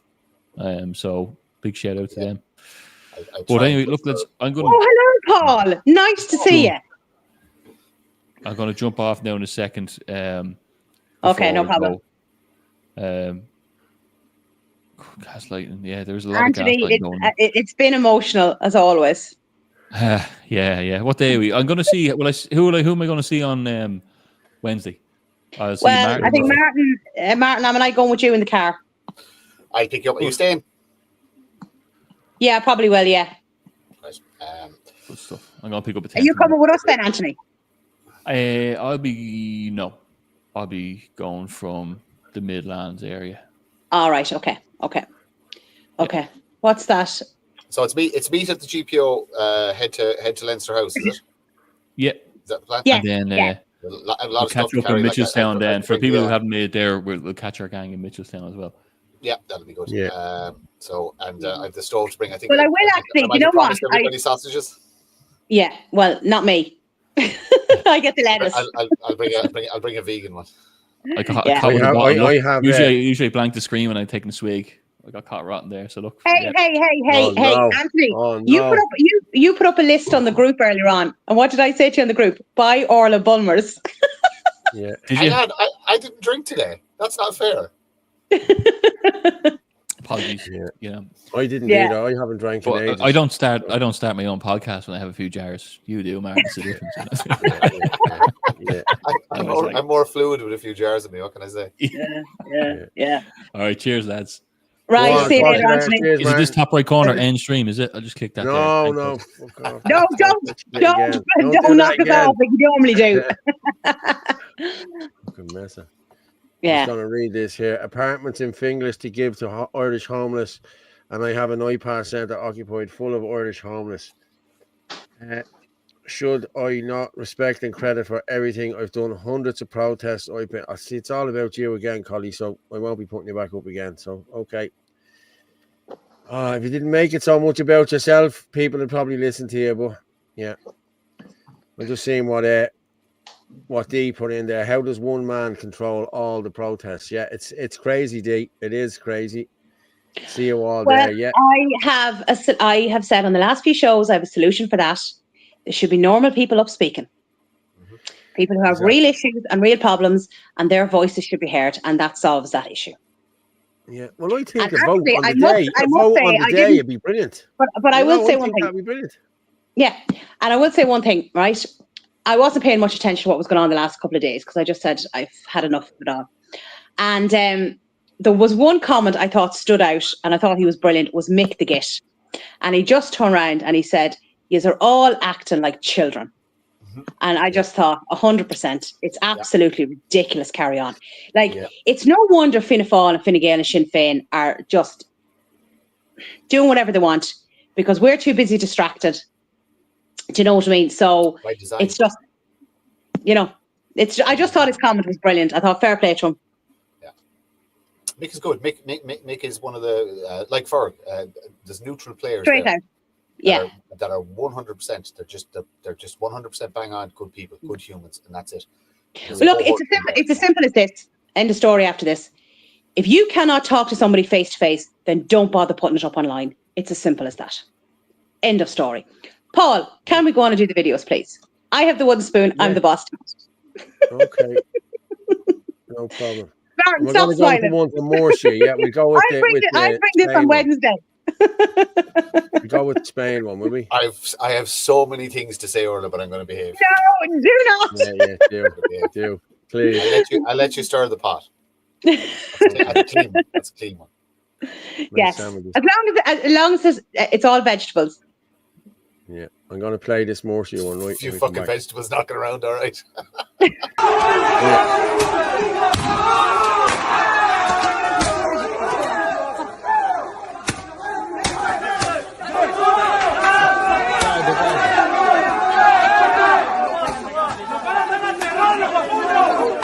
شوفوا نقول لك ما قدش يدير معهم شي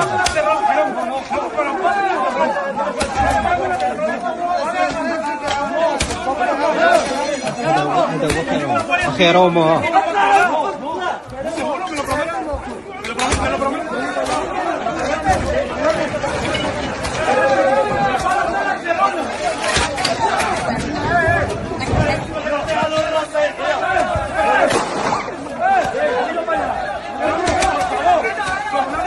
Gracias.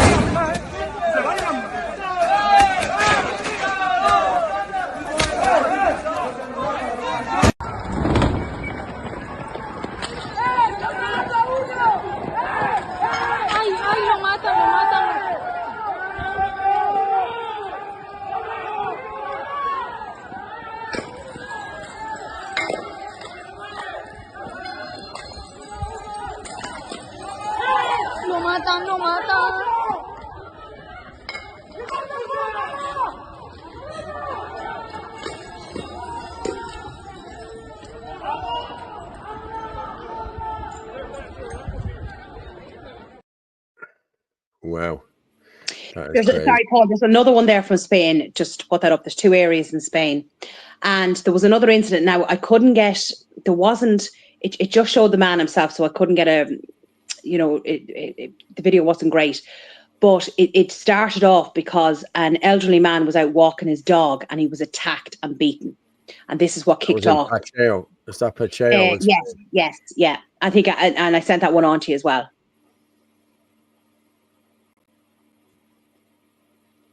Paul, I think they're looking for you to pronounce the T. Yeah. Hang on there a minute. What's the T? Oh, Rubish T or Rubus T. Yeah. There we go.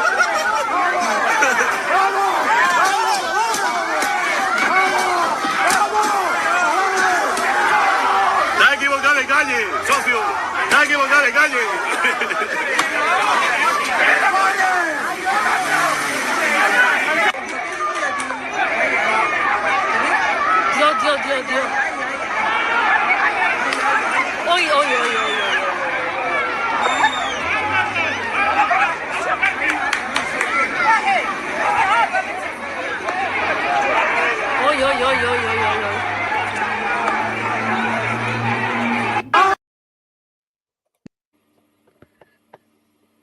I'll tell you, it's really, really kicking off in Spain. Like really kicking off. This is inevitable. The race war is inevitable. All the pieces have been put in place to drive the more savage people to do this. And as I always say, what now, Irishman? How ready are you for this? How ready? What do you carry with you? What protection have you in place? You're legally entitled to protect your person, your family, and your possessions. So what protections have you put in place? That's what everybody needs to be thinking about. When this kicks off, have you somewhere safe to go? Have you a community built where you can all get the kids to one house that can be protected by men and women if necessary, preferably not. But you know what I mean? Have you got defensive measures in your car? Have you defensive measures in your house? You know what I mean? Have you a food supply? Have you water supply? If there's savages running through the streets and you actually can't get out for a while, you know what I mean? Where are your parents? How are they safe? Your brothers, your sisters, your cousins. Start thinking about this stuff now. Get your bags ready. Get your stuff ready. This is coming. It's inevitable. You cannot force a million people into a country over such a short period of time without civil unrest. And it is going to. We have a few more. I want to address just a couple more things about Satanta and Toby here. Okay, I have a couple more things I just want to address on that. Okay, because this is what I said I was going to do tonight. Okay. Now we have Mick the Git put up stuff there yesterday of from from Toby yesterday. Okay, Toby was going on about he put up something yesterday, so I'm just going to go with this. We've all been victims of abuse by one thing or another, like the lefty workers perhaps. Wouldn't know much about the Workers' Party other than they counter-protest Newry. Well, now I'm going to put it to you now. He knows exactly what we're talking about, a Workers' Party, because I was at a meeting and so was Tom McDonald, and so was James Conway. And at that meeting, they discussed a socialist Workers' Party, that's what they were forming here. And I put it out there about Ireland First and everything else, and I was shot down the whole lot about it. So this is Toby again. I've never wanted to lead on. I actually took a massive step back from it all last year for my trouble. I've been threatened with stabbings and beatings. My family abused Lloyd's, and about my seven-month pregnant wife. You go ahead and make your video. I didn't claim you where the git said. We've all been targeted, for fuck's sake. Stop victimizing yourself. You sound like Chew. Now, what I'm going to go with here is another bit of this video, or a bit of this recording, okay, where I asked him about why people weren't allowed to speak and everything else. And then in the next one, he goes along and tells what he's going to do to the three people that said something about it. It's Ferg, Kevin Coyle, and someone else. But I'm going to play the 4-minute one first, and then we'll play the rest of the other one. Okay?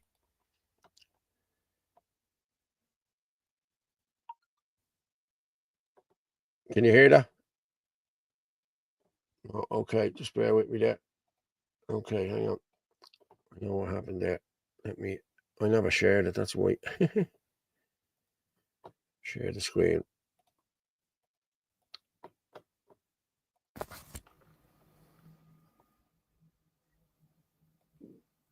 Okay? Anthony Casey is the leader of Ireland fucking First. He should be up there speaking. And he's getting blacklisted all the time. I thought it was R32. No. But sure, you told me that you didn't steal that party. I did say that, didn't I? And you went back and told Satanta. No, you did, because you were the only one I said that to, and I said that to you for a specific reason. So I was like, no, you went back and fucking say it to Satanta, because I said it to nobody else. You told me that you didn't steal that party off Derek Lay. We didn't. So then why is Derek Lay now and Alico and all went to the electoral committee? Derek Lloyd didn't. Alico did. And Darren McGovern. Right. So, nothing got to do with Derek Lloyd. Okay, but she sent me a voice note calling Derek Lay a wee rat bastard or something, didn't you? Who did? Me? Yeah. When did I send that to you? Do you want me to go and highlight it here? Well, if you can highlight it, I don't know what you called him. I don't know what you... But it's definitely you called him a sneaky bastard or a rat bastard. Well, he is a sneaky bastard. He is a sneaky bastard. Why? I thought you said he didn't steal it off you. But he didn't steal it off us. But all he had to do was come out and say that, but he didn't. Well, why not? I don't know. You ask him. I tried to ask him. He won't answer me. Anthony has tried to ask him. So what you're telling me now is that everybody's a liar except for you. I never said that at all. What? I never said everyone was a liar except me. Where did I say that? Sure, no. You said that Alico's land, Derek Lay's land. No, he didn't. Everybody else. No, he didn't. I just said to you that Alico was the one who put in the thing about the ELC, not Derek Lloyd.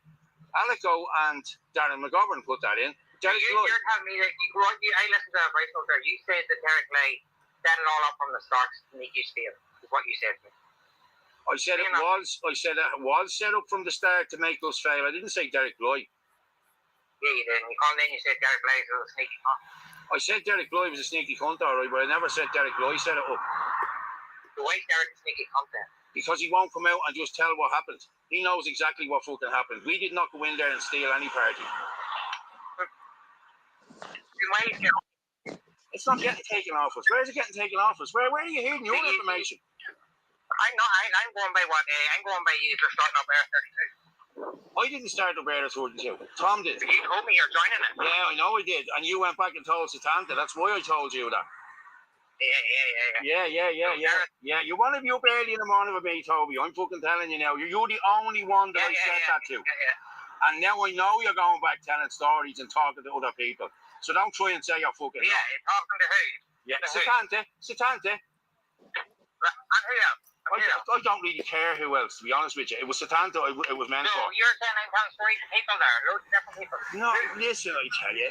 Are you trying? Listen, what's this? You're like a copper there. You are trying to put words into my mouth. That's not going to work with me, mate. Trust me, I know what I said. And go ahead and fucking tell whoever, whatever you think I said, go ahead and tell them. You turned around and said in your message this morning about drug dealing. Was that done over drug dealing? The fucking neck of you. I asked you a question. I never said fucking matter. It was nothing got to do with drugs. I never said drug dealing. What are you putting words in my mouth for? Yeah, I never said drug dealing. Yeah. What are you saying? I was never done for any sort of drug dealing. Ever in my life. I never said you were. Yeah. I never said you were. Don't be even asking stupid fucking questions like that. And then the whole Muslim shit. Cop fucking on to yourself, will you? I've nothing to do with Muslims, you know that. I said what to you? Sure, you said it to me. You said it directly to me on the space. I said a big laugh and a joke on the space. I said, we'll even have to get the Muslims on board for me to get in. And a big laugh and a joke. That's what that was, a laugh and a joke. But of course, Dave Squiddy got a hold of it and ran with it. And then every cunt started running with it then, whatever his name. Then who is? I don't know anybody else. Well, then you don't know who it is then.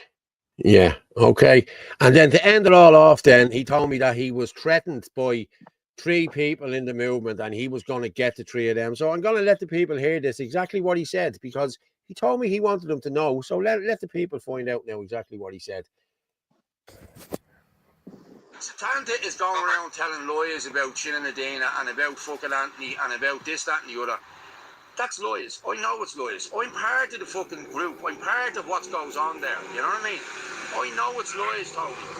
Okay? Satanta walked over to me in Cork, shook me hand and said, listen, Paul, I've no beef with you, no hard feelings. I said, neither have I. He said, my beef is with the Caseys. I said, well, you keep it that way. And then he came on this morning, giving me loads of shit this morning about Casey's this and Casey's that. I don't want to know. I'm being honest with you. I'm involved there. I'm with Ireland First. I'm with Shin and Adina.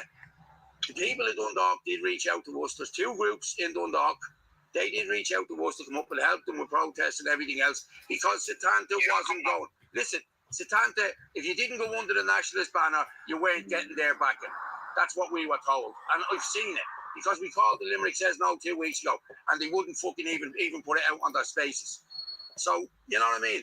You're either with them or you're not with them. That's the problem here. You know what I mean? We're in the fight for the same fucking thing you're in the fight for. We're trying to stop this shit. We're not shills. We're not loyalists. We're not any of them things. I'm a fucking patriot, man. I love my country. I love my kids. I'm a nationalist. I'm no fucking patriot. I'm a nationalist. I've always been a nationalist. I was born a nationalist. I was born in the fucking paramilitaries. I know how it goes. Yeah. And all you think that you can not you, but these people, Kevin Coyne, the off-grids, the Fergs, think they can ring me and threaten me and intimidate me. It's not going to happen. Like what happened with the Socialist Republicans, what happened with Sinn Féin around where I live, I hunted them down on their own. And you can carry this back to the rest of them, then I'm going to hunt down them three men on their own. And I know Ferg's your mate, but he's ringing me, threatening me today. I'll sort that problem out. Now, I like you, Paul. I have never had any issues with you. And that's why I'm trying to ring you today. Trying to get this all sorted. Yeah. And see your little mate, and before I go, you see your little mate, Gavin Pepper? Yeah. Take this as gospel. You do not trust him as far as you can fucking control him. Because he'll tell you whatever you need to keep you happy. And then he'll turn around and he'll tell the other person whatever they need to keep them happy. And he's this big web of lies that's going on. And then he gets all found out, and then he starts to play the victim. Right? You'll figure this out soon enough. I know he's turned to you in the last while.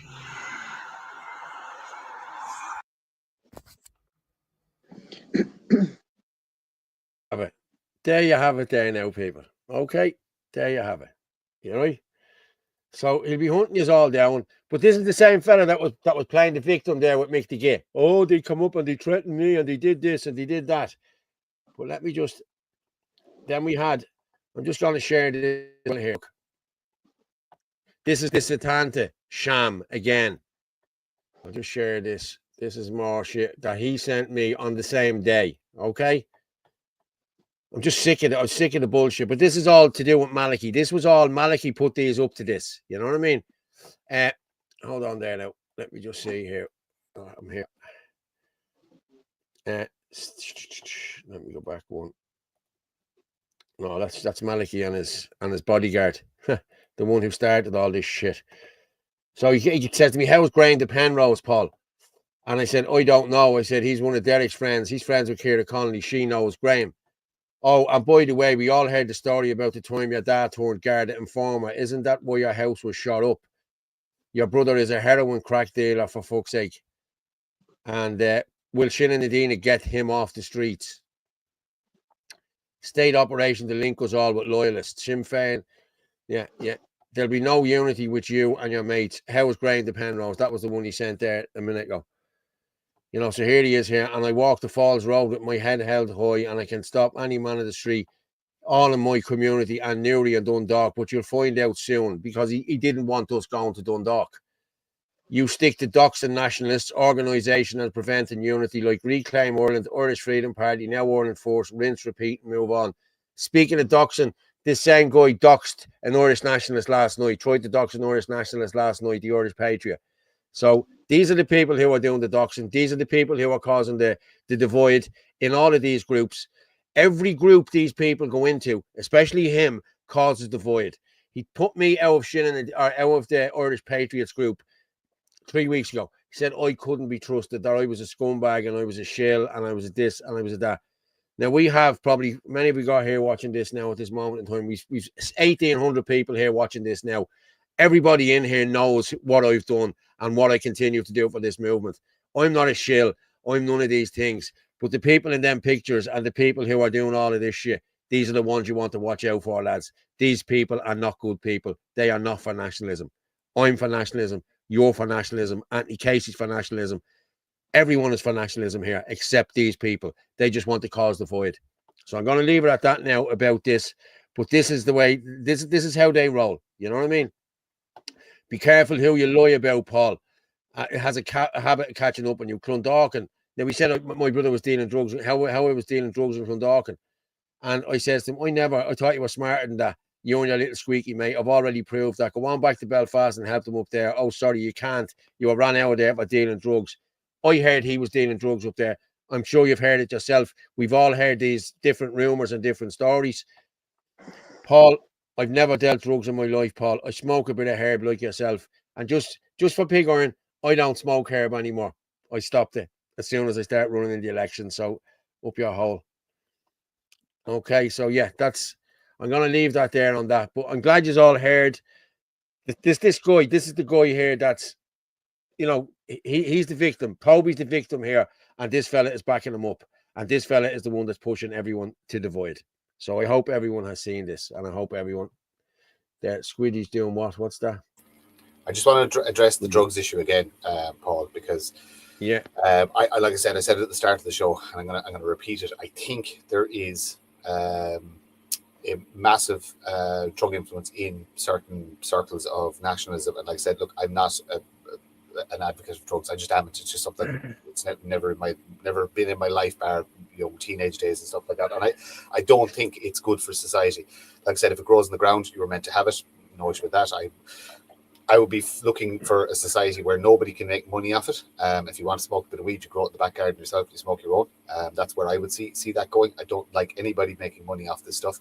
I don't like anything being sold like that. And it's normally, look, it's criminality. It's the reality that it's brought in illegally, and bad people do bad things to make sure that it gets into people's hands. So, like I said, I would push for legalizing weed. It has medicinal purposes. It's good for certain conditions. It's good for arthritis. It's good for lots of things. But the same as everything, overuse melts your brain. And anybody who tells me that no, weed doesn't do anything, it does. If you use it, it's the same as drinking too much. It's the same as eating too much unhealthy food. It has unhealthy effects on you. You know what I mean? So that's what I push for on the drugs front. Roll out your back, smoke it if you want. It should not be for sale, and you shouldn't be able to buy it off people. If it's chemically made and it's made by man, it should not be in society. And I think certain areas of nationalism are riddled with cocaine. And once cocaine gets into your life, you are compromised. You're compromised financially, you're compromised mentally. And it's something that needs to be addressed. And we have to have, I'd actually love to have a nationalist debate, like a panel debate on policy. And that would be one of the first ones I'd look at in relation to how do we secure our borders, not just because we have a problem with people coming into the country, but we also have a problem with illicit substances coming into the country, because we're a gateway into Europe for the drugs trade, because our coastline is pretty much unprotected. So, except that this is what we should be doing from now on, is basically having roundtable debates that we put up on YouTube, put out online, basically discussing ideas. And okay, so how do we reduce the influence of drugs and narcotics in Ireland for the betterment of society? What we should be doing. Okay, that's my project for next week. I need to get one of those sorted. So my Kevin Cole, did he not batter his missus? Google Robert McIntyre Belfast. There's an article there about it. I'll be honest, I'm not Googling that about it. I couldn't give a shit about any of them, I'm being honest with you. But I just want people to know that these are the people that are sowing division here. And Malachi's not much better, because Malachi gave them that ammunition against me, because he's the only one that knew about this. And Malachi has a guarded informant working in his ranks as well. You've seen them all up on the stage, lads. Oh, don't get near Malachi. Don't do this. Don't do that. Malachi knew this. I've told Malachi this. I've told Rob this as well, his son. And it's all been brushed under the carpet. So they know exactly who's with them. You know what I mean? And Malachi actually done an article for the Journal, or not the Journal, the Liberal here last year, the year before, about John Murphy, this copper. So he knows exactly who John Murphy is as well. So they're all complicit in this. I don't give a shit. As for Derek Loy and the rest of them, they're all the same. I just see a few people commenting there about division, etc., etc. Look, we're moving away from division because we're doing our own thing, and we're not going to work with these people, and that's it. And look, you have to realize that a lot of stuff happens in the background, and like I've been sent death threats, and you're humming and hawing going, "Oh, it's just a guy talking to his hole." But the reality is, we don't know, are they viable death threats? You know what I mean? But if a guy sends me something like that, it's going out there. It's going out in the public domain because I am going to protect myself. You know what I mean? We're not living in the Wild West. You know what I mean? So you try and suss people out as best you can. And if you think there's a danger, then you just need to put the information out there. And it's literally to protect yourself, because it may discourage them from making a very, very poor decision. And that's what you do. And like, you're protecting yourself. And these conversations. I'm being honest with you. I fear nobody. I don't give a shit. I fear nobody. You know what I mean? I really don't. I don't care. Let them with their Nordy accents and that bullshit. Years ago, you come down here with Nordy accent. Here, I'll fucking shirt you and get a grip, will you? But Paul, we also don't want to end up having fisticuffs in the street over nonsense. Do you know what I mean? Look, I test people out with messages and stuff like that, and I had a bit of back and forth with these guys after when you get to threats and all this kind of stuff. And you know well what I do. I test people, so I troll people a little bit as well, just to see what their mind is. They're not serious people. You know what I mean? They're not serious people. There's a lot of Walter Mitty characters knocking around the movement, and they may think they're doing good because their egos are overinflated. But once you actually kind of have kind of a long drawn out conversation, you realize they're just not. You know what? They could probably do something on a small basis in their own community if they got their heads cleaned and just communicate or did stuff on their own community. In relation to national solutions, these people aren't capable of that. They're not capable of sitting in a room for 6 hours discussing the minute details of a fishing policy or anything like that. You know what I mean? So yeah, just stick in work in your own community, protect your little patch, and mind your people, and that's it. And just leave the rest of us alone. And you know what? If Sinn Féin or any political organisation ends up in your neck of the woods, if you don't like them, just ignore them, or better yet, just go out and support them. You know what I mean? Susan Hayes just said, Paul, you should fear God. I said I feared no man. I didn't say I didn't fear God. So yeah. Mm-hmm. Paul, somebody's asking about videos there. I sent you on a list there. There's Germany, there's New Zealand, there's France. I have them. Yeah. I have them all, Orla. Because I know time's starting to run out. Yes, I know. I had the Ryan Casey one there, and I had. Yeah, we did that. Yeah, but they should be all labelled underneath what they are. Yeah. I have France here. Yeah. What's that? The World Cup. Do you remember that? Jesus Christ. Yeah, but just look at the difference. No, I know. I've watched the video. Let me just share this here. You'll see exactly what we mean by this. Yeah. This is how it's gone in how many years, Orla? 40 years. Jesus Christ. You can really see the difference. Wow. You can really see the difference, yeah.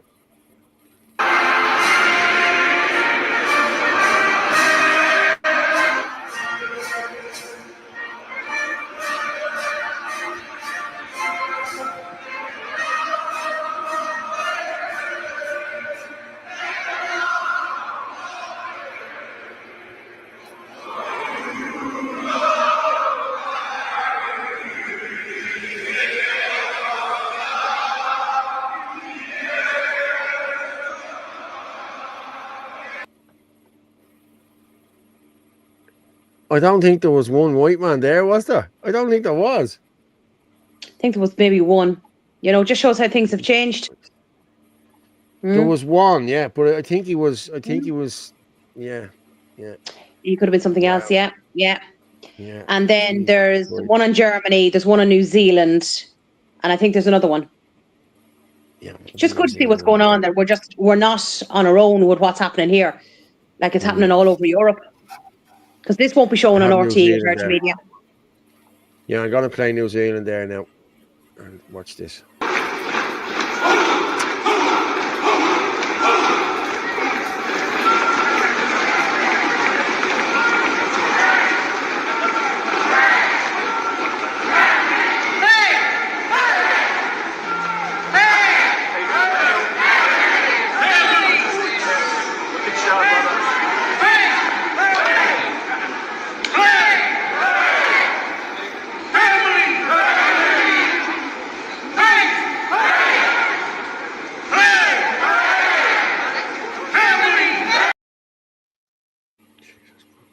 Now that rally was for pretty much saying our country is Christian. We don't accept Islam. So I thought, look at the thousands on the streets. You know what I mean? Don't mess with the Maori. And then we have Barcelona. Watch Barcelona. Oh yeah, Barcelona, yes.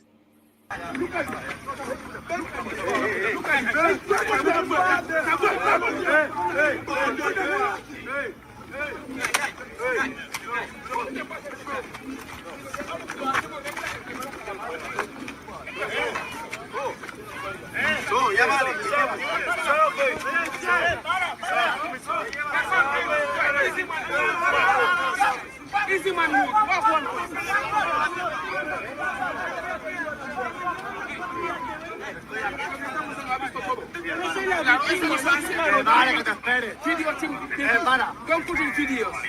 do what I want. What the fuck? No, I do what I want. We are not in Africa here. Wow. Thanks, Paul. Great vids, Orla. She comes up with some great ones, all right. Yeah. Now, Gareth, with you, Connor, what? or not? Sorry, go on. Sorry, Orla. You've got the spoon. Go on. Oh yeah, I dropped it.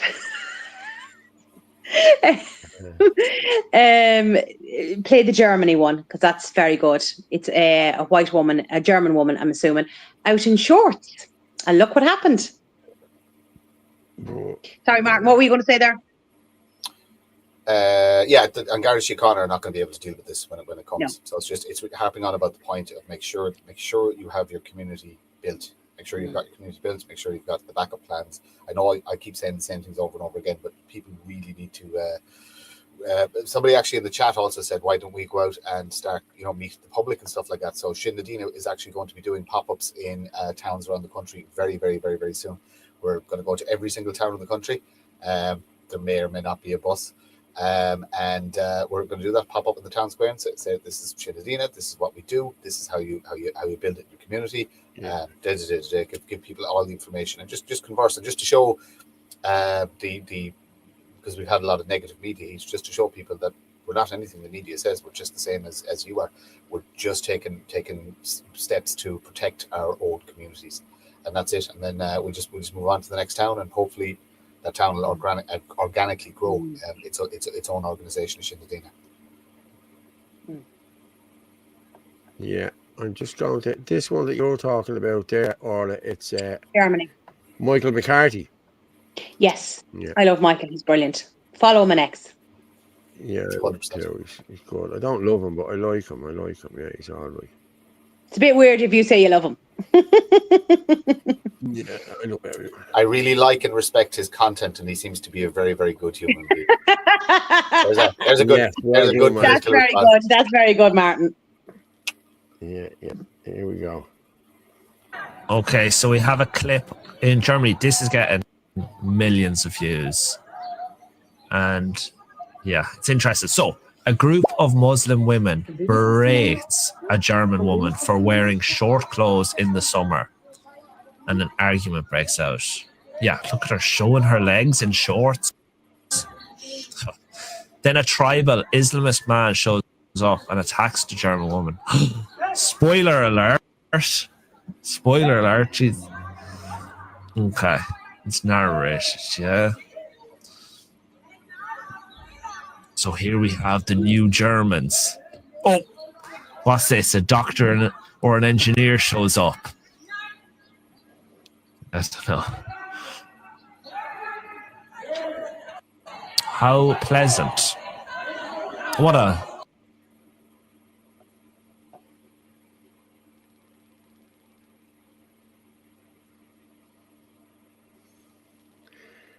Has that stopped for you, or is it still playing there? Yeah, stopped. Yeah. It stopped. Yeah, hang on, give it a second. Maybe just go back a little bit. What a lovely, tolerant group of people. Yeah. What was she thinking anyways, going out in shorts during summertime? Why isn't she completely covered? Right, here in Clondalkin Estate, it's great. You see Irish flags all over the place. Go on, Clondalkin. Well, I must say that was a lovely way for that man to treat that woman. Very respectful now. I mean, we're very much going to be looking forward to that coming here. It's already here. You heard that? Well, you heard that, Clondalkin. I'm going to play. It's not to the same extent, Martin. Like this is why I show these videos, because, like, we think things are bad now. It's nothing to what's coming. You know. Jesus, have you been on the Lewis lately? Yeah. The cities of Limerick City is bad. Dublin is bad. Yeah. Watford is bad. Oh, but lads, we're at the hit. We're at the hit 1800, lads. We're at the hitting Great. 1,800 live viewers there. Fair play to everyone there. And I didn't even put out the look where we are and what we're doing. And I never even did that this evening because I had too much stuff to talk about. Orla's wooden spoon. Everybody's hoping that she's going to bait the two of us with it. But if anyone there, any of the 1,800 want to buy us a coffee, tell John that's what I'm going to do on Wednesday. If you don't have manners. Yeah. Buy Orla a Bulmers. Buy Orla a Bulmers. I need it, guys. I have some here for you. Mark already got it for you. So, lads, I've just put that link. You want to play that Dundalkin one?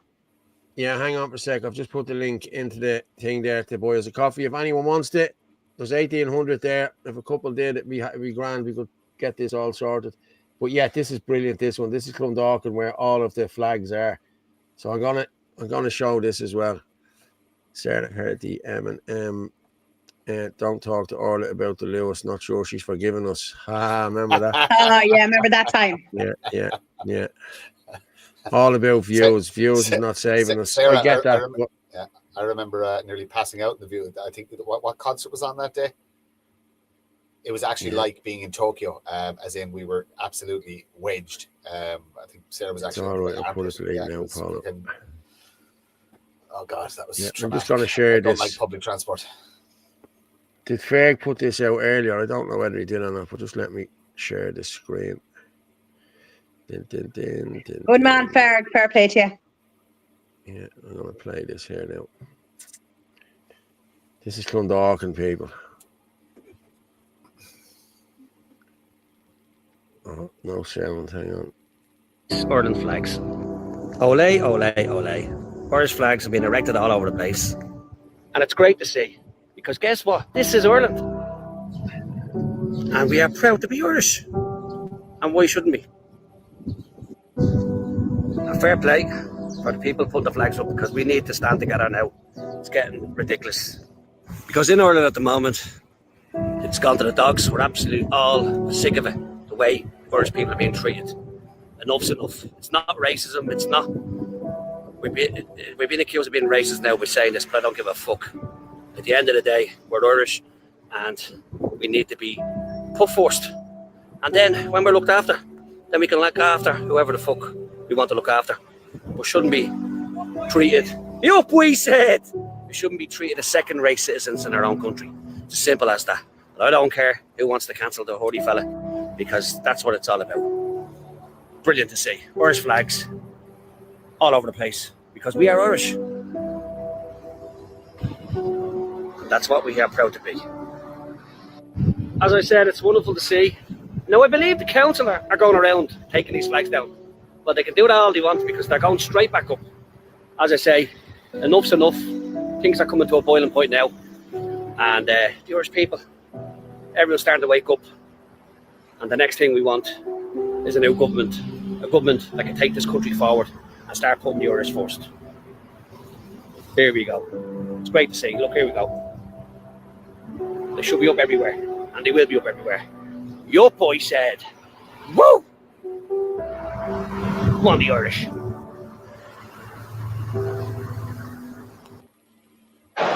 Certainly.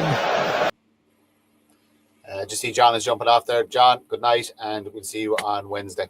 See you on Wednesday, John. Good night. Paul, I just sent you on statistics there. Statistics on... Yeah, Peter Sweden actually is a journalist, and he's very good over on X as well. I use a lot of his stuff.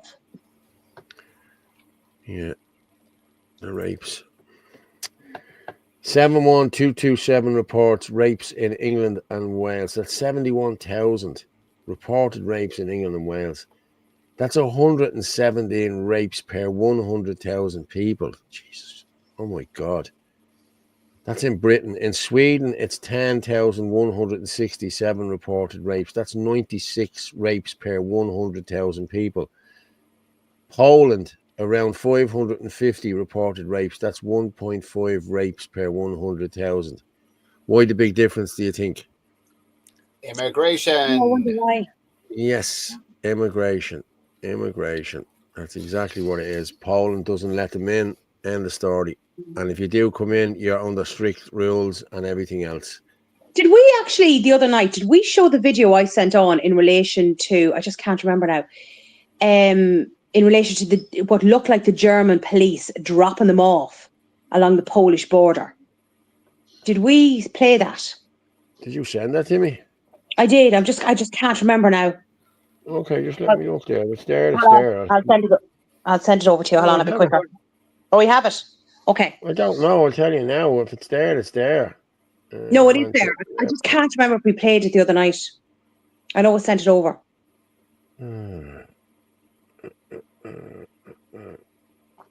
Oh, it's Ken O'Flynn. I don't want Ken O'Flynn. No, I've done him.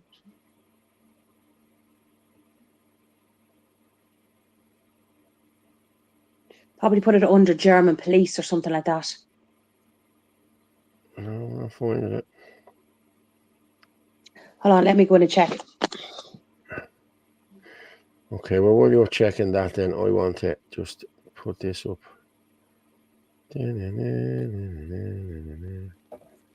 Not Deliveroo, no. Yeah, I saw a great post telling everybody to, or asking everybody to boycott Deliveroo, Just Eat. What's the other one? What's the third one? There's another food app. Deliveroo, Just Eat. Uber Eats. Uber Eats, yeah. Uber Eats, yeah. That boycott. Don't use them. Boycott the whole lot. If you're using them, you're supporting drug trafficking. You're supporting illegal workers. You're supporting people trafficking. You're hurting your people. So boycott. Just cook yourself, or walk to your local Irish owned establishment and buy food. But yeah, you need to boycott all these businesses. We can do this multi-pronged approach. Do it through economics as well. Spend your money, your hard-earned money, wisely. Yeah. I'm going to share Stephen's Misha Erda here now. I'm going to play this for a few minutes, okay? And we'll come back and I'll play Orla's other one. We'll finish up there in a while. Okay, I'm going to share this here. Era Festival is taking place on Saturday, the 23rd of August in Drumshanbo, County Leitrim. Doors open at 2 p.m. and our first discussion on the day, titled Learning from Ireland's Past to Shape a Resilient Future, is going to be on in the main hall with journalist and author John Waters and the founder of Brehon Academy, Kevin Flanagan. For those of you more interested in just having a chat and a dance with old friends and you, there will be music all day in the bar area next door, and there'll also be music in the main hall once the talks are over. We have some absolutely brilliant musicians joining us on the day, and I really hope you can join us there too.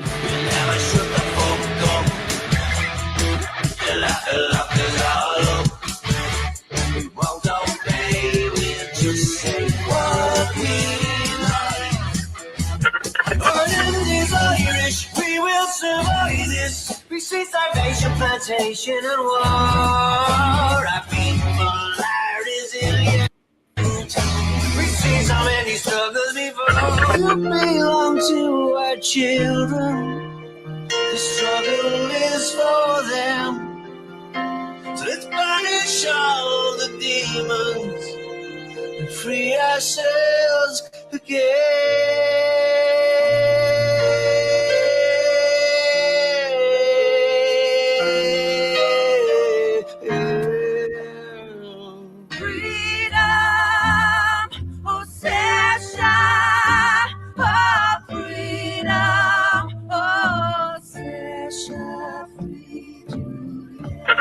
Can't live in the past or the flood of the aftermath.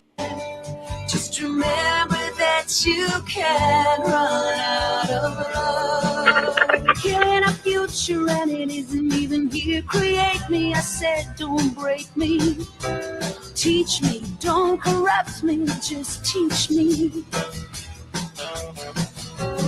Ireland I am, so Ireland I'll be. I am the land of the spirits within me. I am the land of the spirits within. There's the new world order when you need it. Lee is on the loose. communist. I'm friendly for a fascist. I'm kind for Nazi scum.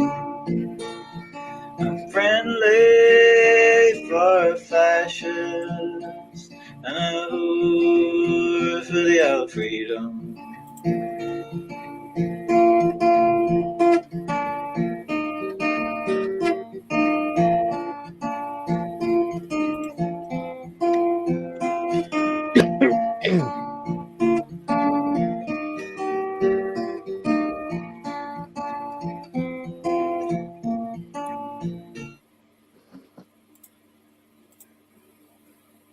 So yeah, people, if you can get Looks to brilliant. that, Fair play, please do. Stephen.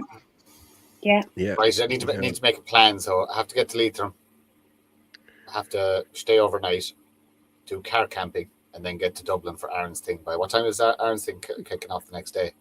Oh God, it's probably 2 o'clock or 12 o'clock or something like that. I'm not actually sure. Oh, I forgot that's the next day. Is right. Yeah. It can be done. It can be done. It can be done. Mm. Yeah. Yeah. I'll just play the. Paul, I've just sent you on another thing of statistics and Mick O'Keefe. Mick O'Keefe's only, I'd say, a minute long. I must have deleted that other one. Maybe we did play it. Maybe we did play it. I'll look for it anyway for the next show. It's the Irish population. What did you say, Mick O'Keefe then as well? Let me just pull Yeah, I've just put them back down again, so they're right. They're just they're there handy. Look at that, the cough there. Yeah. COVID. Paul's what? No, he's got COVID doesn't exist. COVID. Mate. You stop with it. No way. COVID in the arse. Do you know the problem? Oh, do you know what it is? You're still off the smokes, yeah? Yes, he is. Yeah. As your 2 weeks yesterday. You're actually going to get a bad cough as your lungs begin to heal from not smoking. You're going to clear an awful lot of stuff out. So you probably have a cough for a couple of months, just until your lungs repair as well as they can. I haven't been coughing at all. It's just something against my breath there. That was. Nah, I'm telling you, it's fags. It's actually quitting them, but it passes. It'll pass after it, and you'll be able to take the big deep breaths again. Yeah, I can look. Yes, deadly. Okay, Ireland's population is 5.38 million. What? Go on. It's 5.38 million on April 2024. The total number of immigrants, refugees, and asylum seekers is 1.442689 based on latest data up to July 2025. Percentage of population: 26.8% of the population are migrants, immigrants, refugees, and asylum seekers.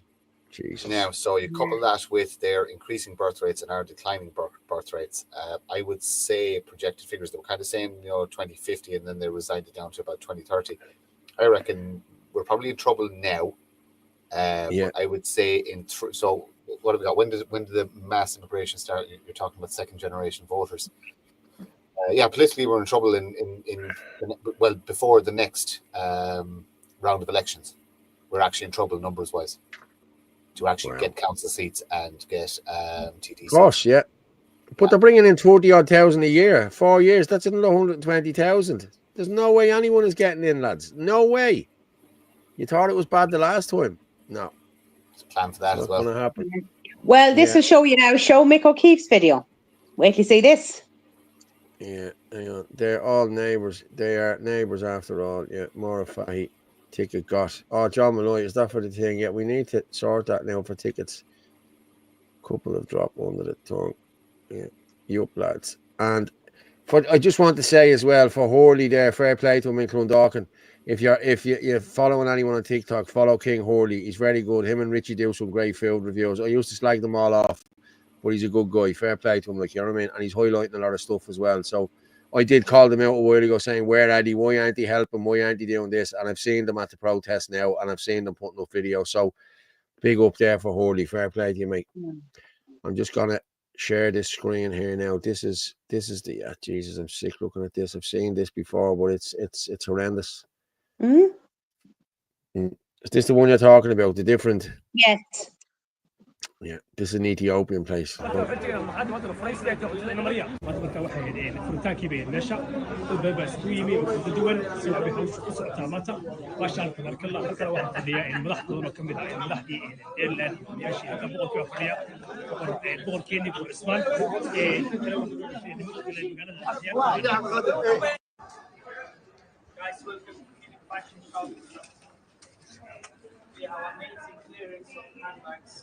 Taj Curries and Kebab now open in Aspern High Street.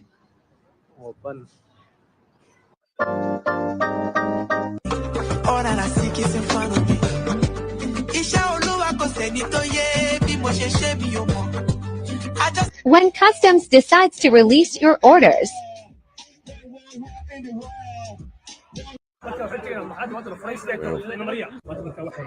That's the only thing that's.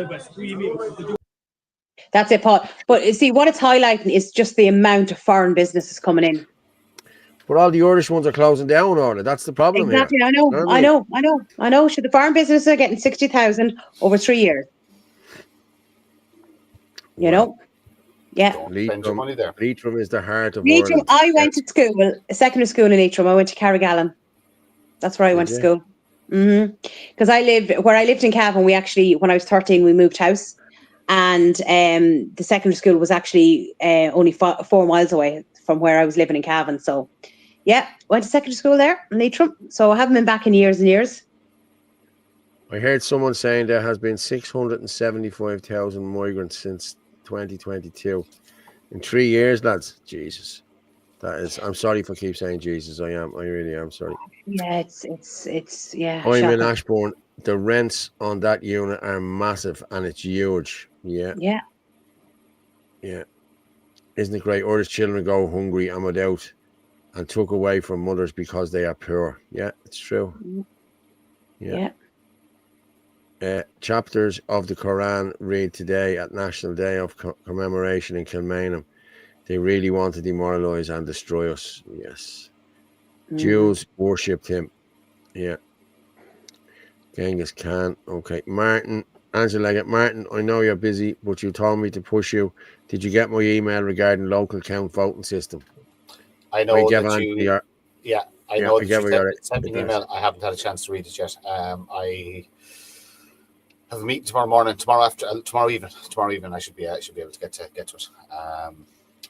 Thanks a million for that, Angela. I appreciate it. 80,000 for 3 years, Orla.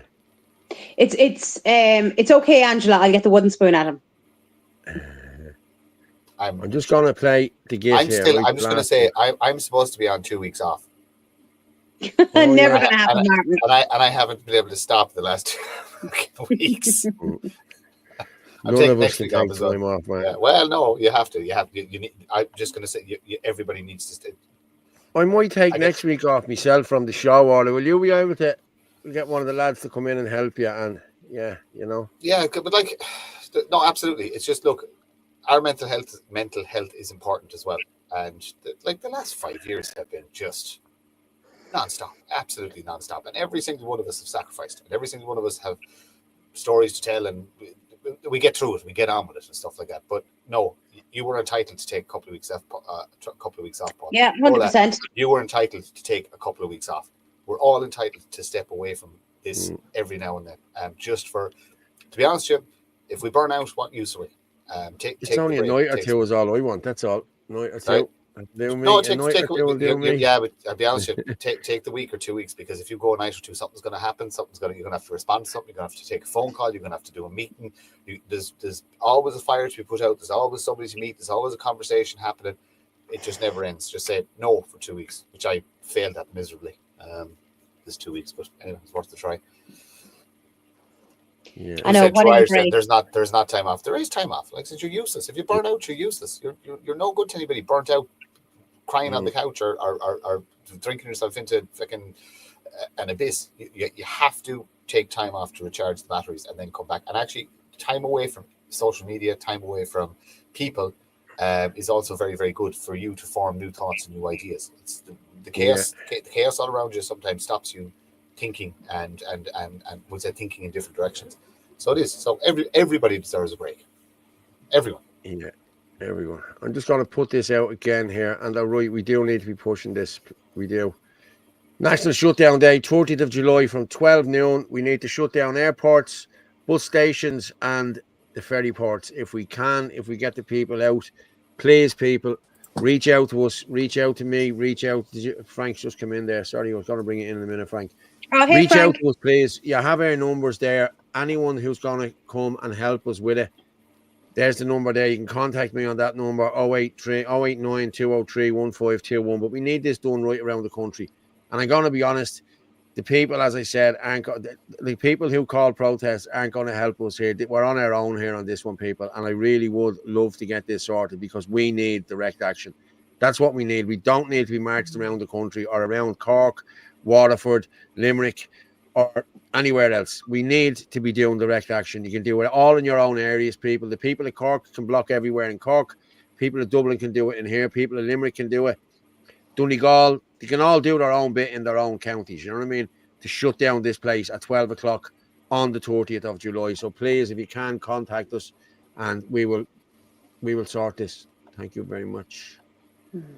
Stop sharing it now. Okay. Do you want to play Make the Gate? I will indeed. Yes, Make the Gate. That's what I want to play. Yeah. This is a far right murderers. Have you seen this? This is ridiculous. Have you seen this? I'm not sure. Watch this. Watch this. Throw away the key at the very least. Man charged with murder of 71-year-old in Limerick City. He's a far-right Ireland says no brave patriot, but yeah, it's the foreign nationals that's supposedly the threat. AFA, not surprised at all. The far-right don't care about protecting Irish citizens. Limerick says no platform murderers. It's July 2025 and at this stage everyone and their granny is far-right. Now I don't know the ins and outs of this fully, but lately at a Limerick says no rally, this lad, Philip Ambrose, the dirty scumbag, got the microphone. The usual suspects and the establishment minions are trying now to paint everyone with the same brush. Limerick says no platform murderers. Well, firstly, he wasn't a murderer at the time. And what exactly has political ideology got anything to do about it? Nothing. But if it does, here's Councillor Owen Hanley, who groomed underage boys in the youth wing of the Social Democrat Party, being platformed at an anti-racism rally. So that means the left platformed child groomers. Does that make everyone with a leftist ideology child groomers? Okay, that's a bad example because a lot of them are. They have no bother grooming children for the cult of trans, especially autistic children, by the way. This lad is a scumbag and ideology has nothing got to do with it. And if anything, it's the supposed big bad far away far right in Ireland that want a tougher justice system, tougher sentencing, especially when it comes to violent crime, regardless of who the perpetrator is. You don't have to try and turn everything into a win against the fictional far right. Or when it comes to some people even, make this horrendous crime about themselves. I'm sick of this violence and it's just Russian roulette. Like, people are attacked all the time and sometimes people die all the time and like, it just, like, I was so close to dying and like, this has just really brought that back up for me and reminded me of how lucky I am to be here because that poor man passed away last night and it's just so horrible. It's really after breaking my heart. That's just Natasha. Everything has to be about me O'Brien. Using this horrific crime to make sure that she's still front and centre. And that's not just acting. That's very bad acting. Maybe RTE have a job for her in Fair City. Oh, he's brilliant. He is brilliant. He is brilliant. But yeah, I just want to run with this as well. Sorry, I forgot all about this. Let me just share this. This happened in... Let me put it up. It's okay, Paul. There was more drama tonight than an episode of EastEnders, so you're excused. Gardaí hunt for two men after a woman allegedly raped in a Dublin park. Gardaí have launched an investigation after a woman was allegedly raped in a central Dublin park. The woman, who was alleged to have been attacked by two men during a horror ordeal in the early hours of Tuesday morning. Sources tell us the victim and the two suspects are Irish. Do you see the way they make sure they get that out? How do they know? If they don't know, you know, the woman but what sort of Irish? Yeah, exactly. Like, Irish now could mean anything. Like, once you have a passport now, once you're a citizen now, you're Irish. Yes, your class is Irish. Could be Ambingi Ambungo, you know what I mean? And you're still Irish. It's a good Dublin name, you know what I mean? happened at 12:40 a.m. Gardaí say no arrests have been made yet and are appealing for any witnesses to come forward. The probe is being led by specialists from the Protective Services Unit at Kevin Street Garda Station which investigate sex crimes. The force said in a statement it also wanted to hear from anyone who may have passed in the area, passed a vehicle and has dash cam footage. It said Gardaí are investigating an alleged assault reported occurred in the vicinity of Seanmore Park, Dublin 4, at approximately 12:40 on Tuesday. Gardaí are appealing for anyone who has witnesses, any person, including road users. So obviously, did your woman go and tell them, listen, they were talking Irish or they were talking English or, you know, that could be anyone. They're looking for witnesses. Witnesses, like what witnesses? Like there's no description. How are we supposed to, like, how is anyone supposed to know what they look like? They were Irish. They're Irish. Yeah. But why would you come out and say that? Why would you come out and say that? That's just to stop people thinking, oh, it's a migrant that they're doing it. Let's go mental. It was a migrant. It was a migrant. Sources tell us that. I actually, like, I posted that today now on my own Facebook page. And I said again, like, I mean, why is no EFIC given? Why is no description given? If they're Irish, somebody's going to know them. So why is no proper description given? Is it because they're not technically Irish? Because they weren't Irish, Orla. That's why. This is just... Anthony said it earlier on. We are one crime away from civil war. That's it. And this is it now. And if they come out and say these two are Pakistanis or these two or whatever, this could be the crime. You know what I mean? It beggars belief, like it really does. You know? Ridiculous. Why are they looking for dash cam footage? They have cameras on every street. They have cameras everywhere. That's the thing. But if it doesn't suit the narrative, the cameras were turned off. But if it was an Irish guy... If it was an Irish guy had done it, they'd already have the camera footage. You know what I mean? That's exactly why. Description given. Yeah. Along with the name of his dog. Yeah. Why do we care? Media controlled by them. Yes, I agree. Paul, 2 guards and 2 white suits at tent. Tent was removed. Oh, okay. So, okay, that's cool. So it had to be migrants then, or was it Irish that were living in the tent? I don't know now, to be honest with you. Paul, 2 guards and 2 white suits at tent. Tent was removed. So obviously, yeah. Oh, good on you. It'll be great to meet you all there, Maura. Yeah, we'll see you all there on Wednesday. Right, guys. I think we're finished up there now. Are we, Orla? Yeah. Yeah, I'd say so. Yeah. We are. Yeah. I didn't. Ken O'Flynn talking. You didn't course all night, Martin. No, you didn't. You're right. Fair play to you. And I never have to worry about Frank. Frank is always very well behaved. Thanks, Orla. Maybe a few expletives in the WhatsApp group, but Squiddy just entered the chat. Did Hello, not. Dave. Oh. Hello, Dave. Oh, there he is. This is Callum Conroy. He's been threatening violence and doxing to Irish nationalists. He was sharing account access SMO, the communist. Okay, I don't know who that is. Selena, good night all. Good night all. Steady Eddie, if the instrument of governmental power leads to a nation's destruction, then rebellion, blah, blah. Okay. 100%. Yeah. Rebellion is your duty. 100%. Yes. It sure is. Yeah. Yeah, it sure is. Night, exactly. Squiddy Dave, what's Squiddy Dave saying? There's tons of subversive snakes in the movement. Broseph is a prime example. Dave, you're a bit the voice of yourself now, Dave. You know what I mean? You've done a bit of dirt on all of us here now. You know? Yeah, but do you know what? Can I say one curse? Can I say one curse? Thank you. He shits on everybody equally. Yeah.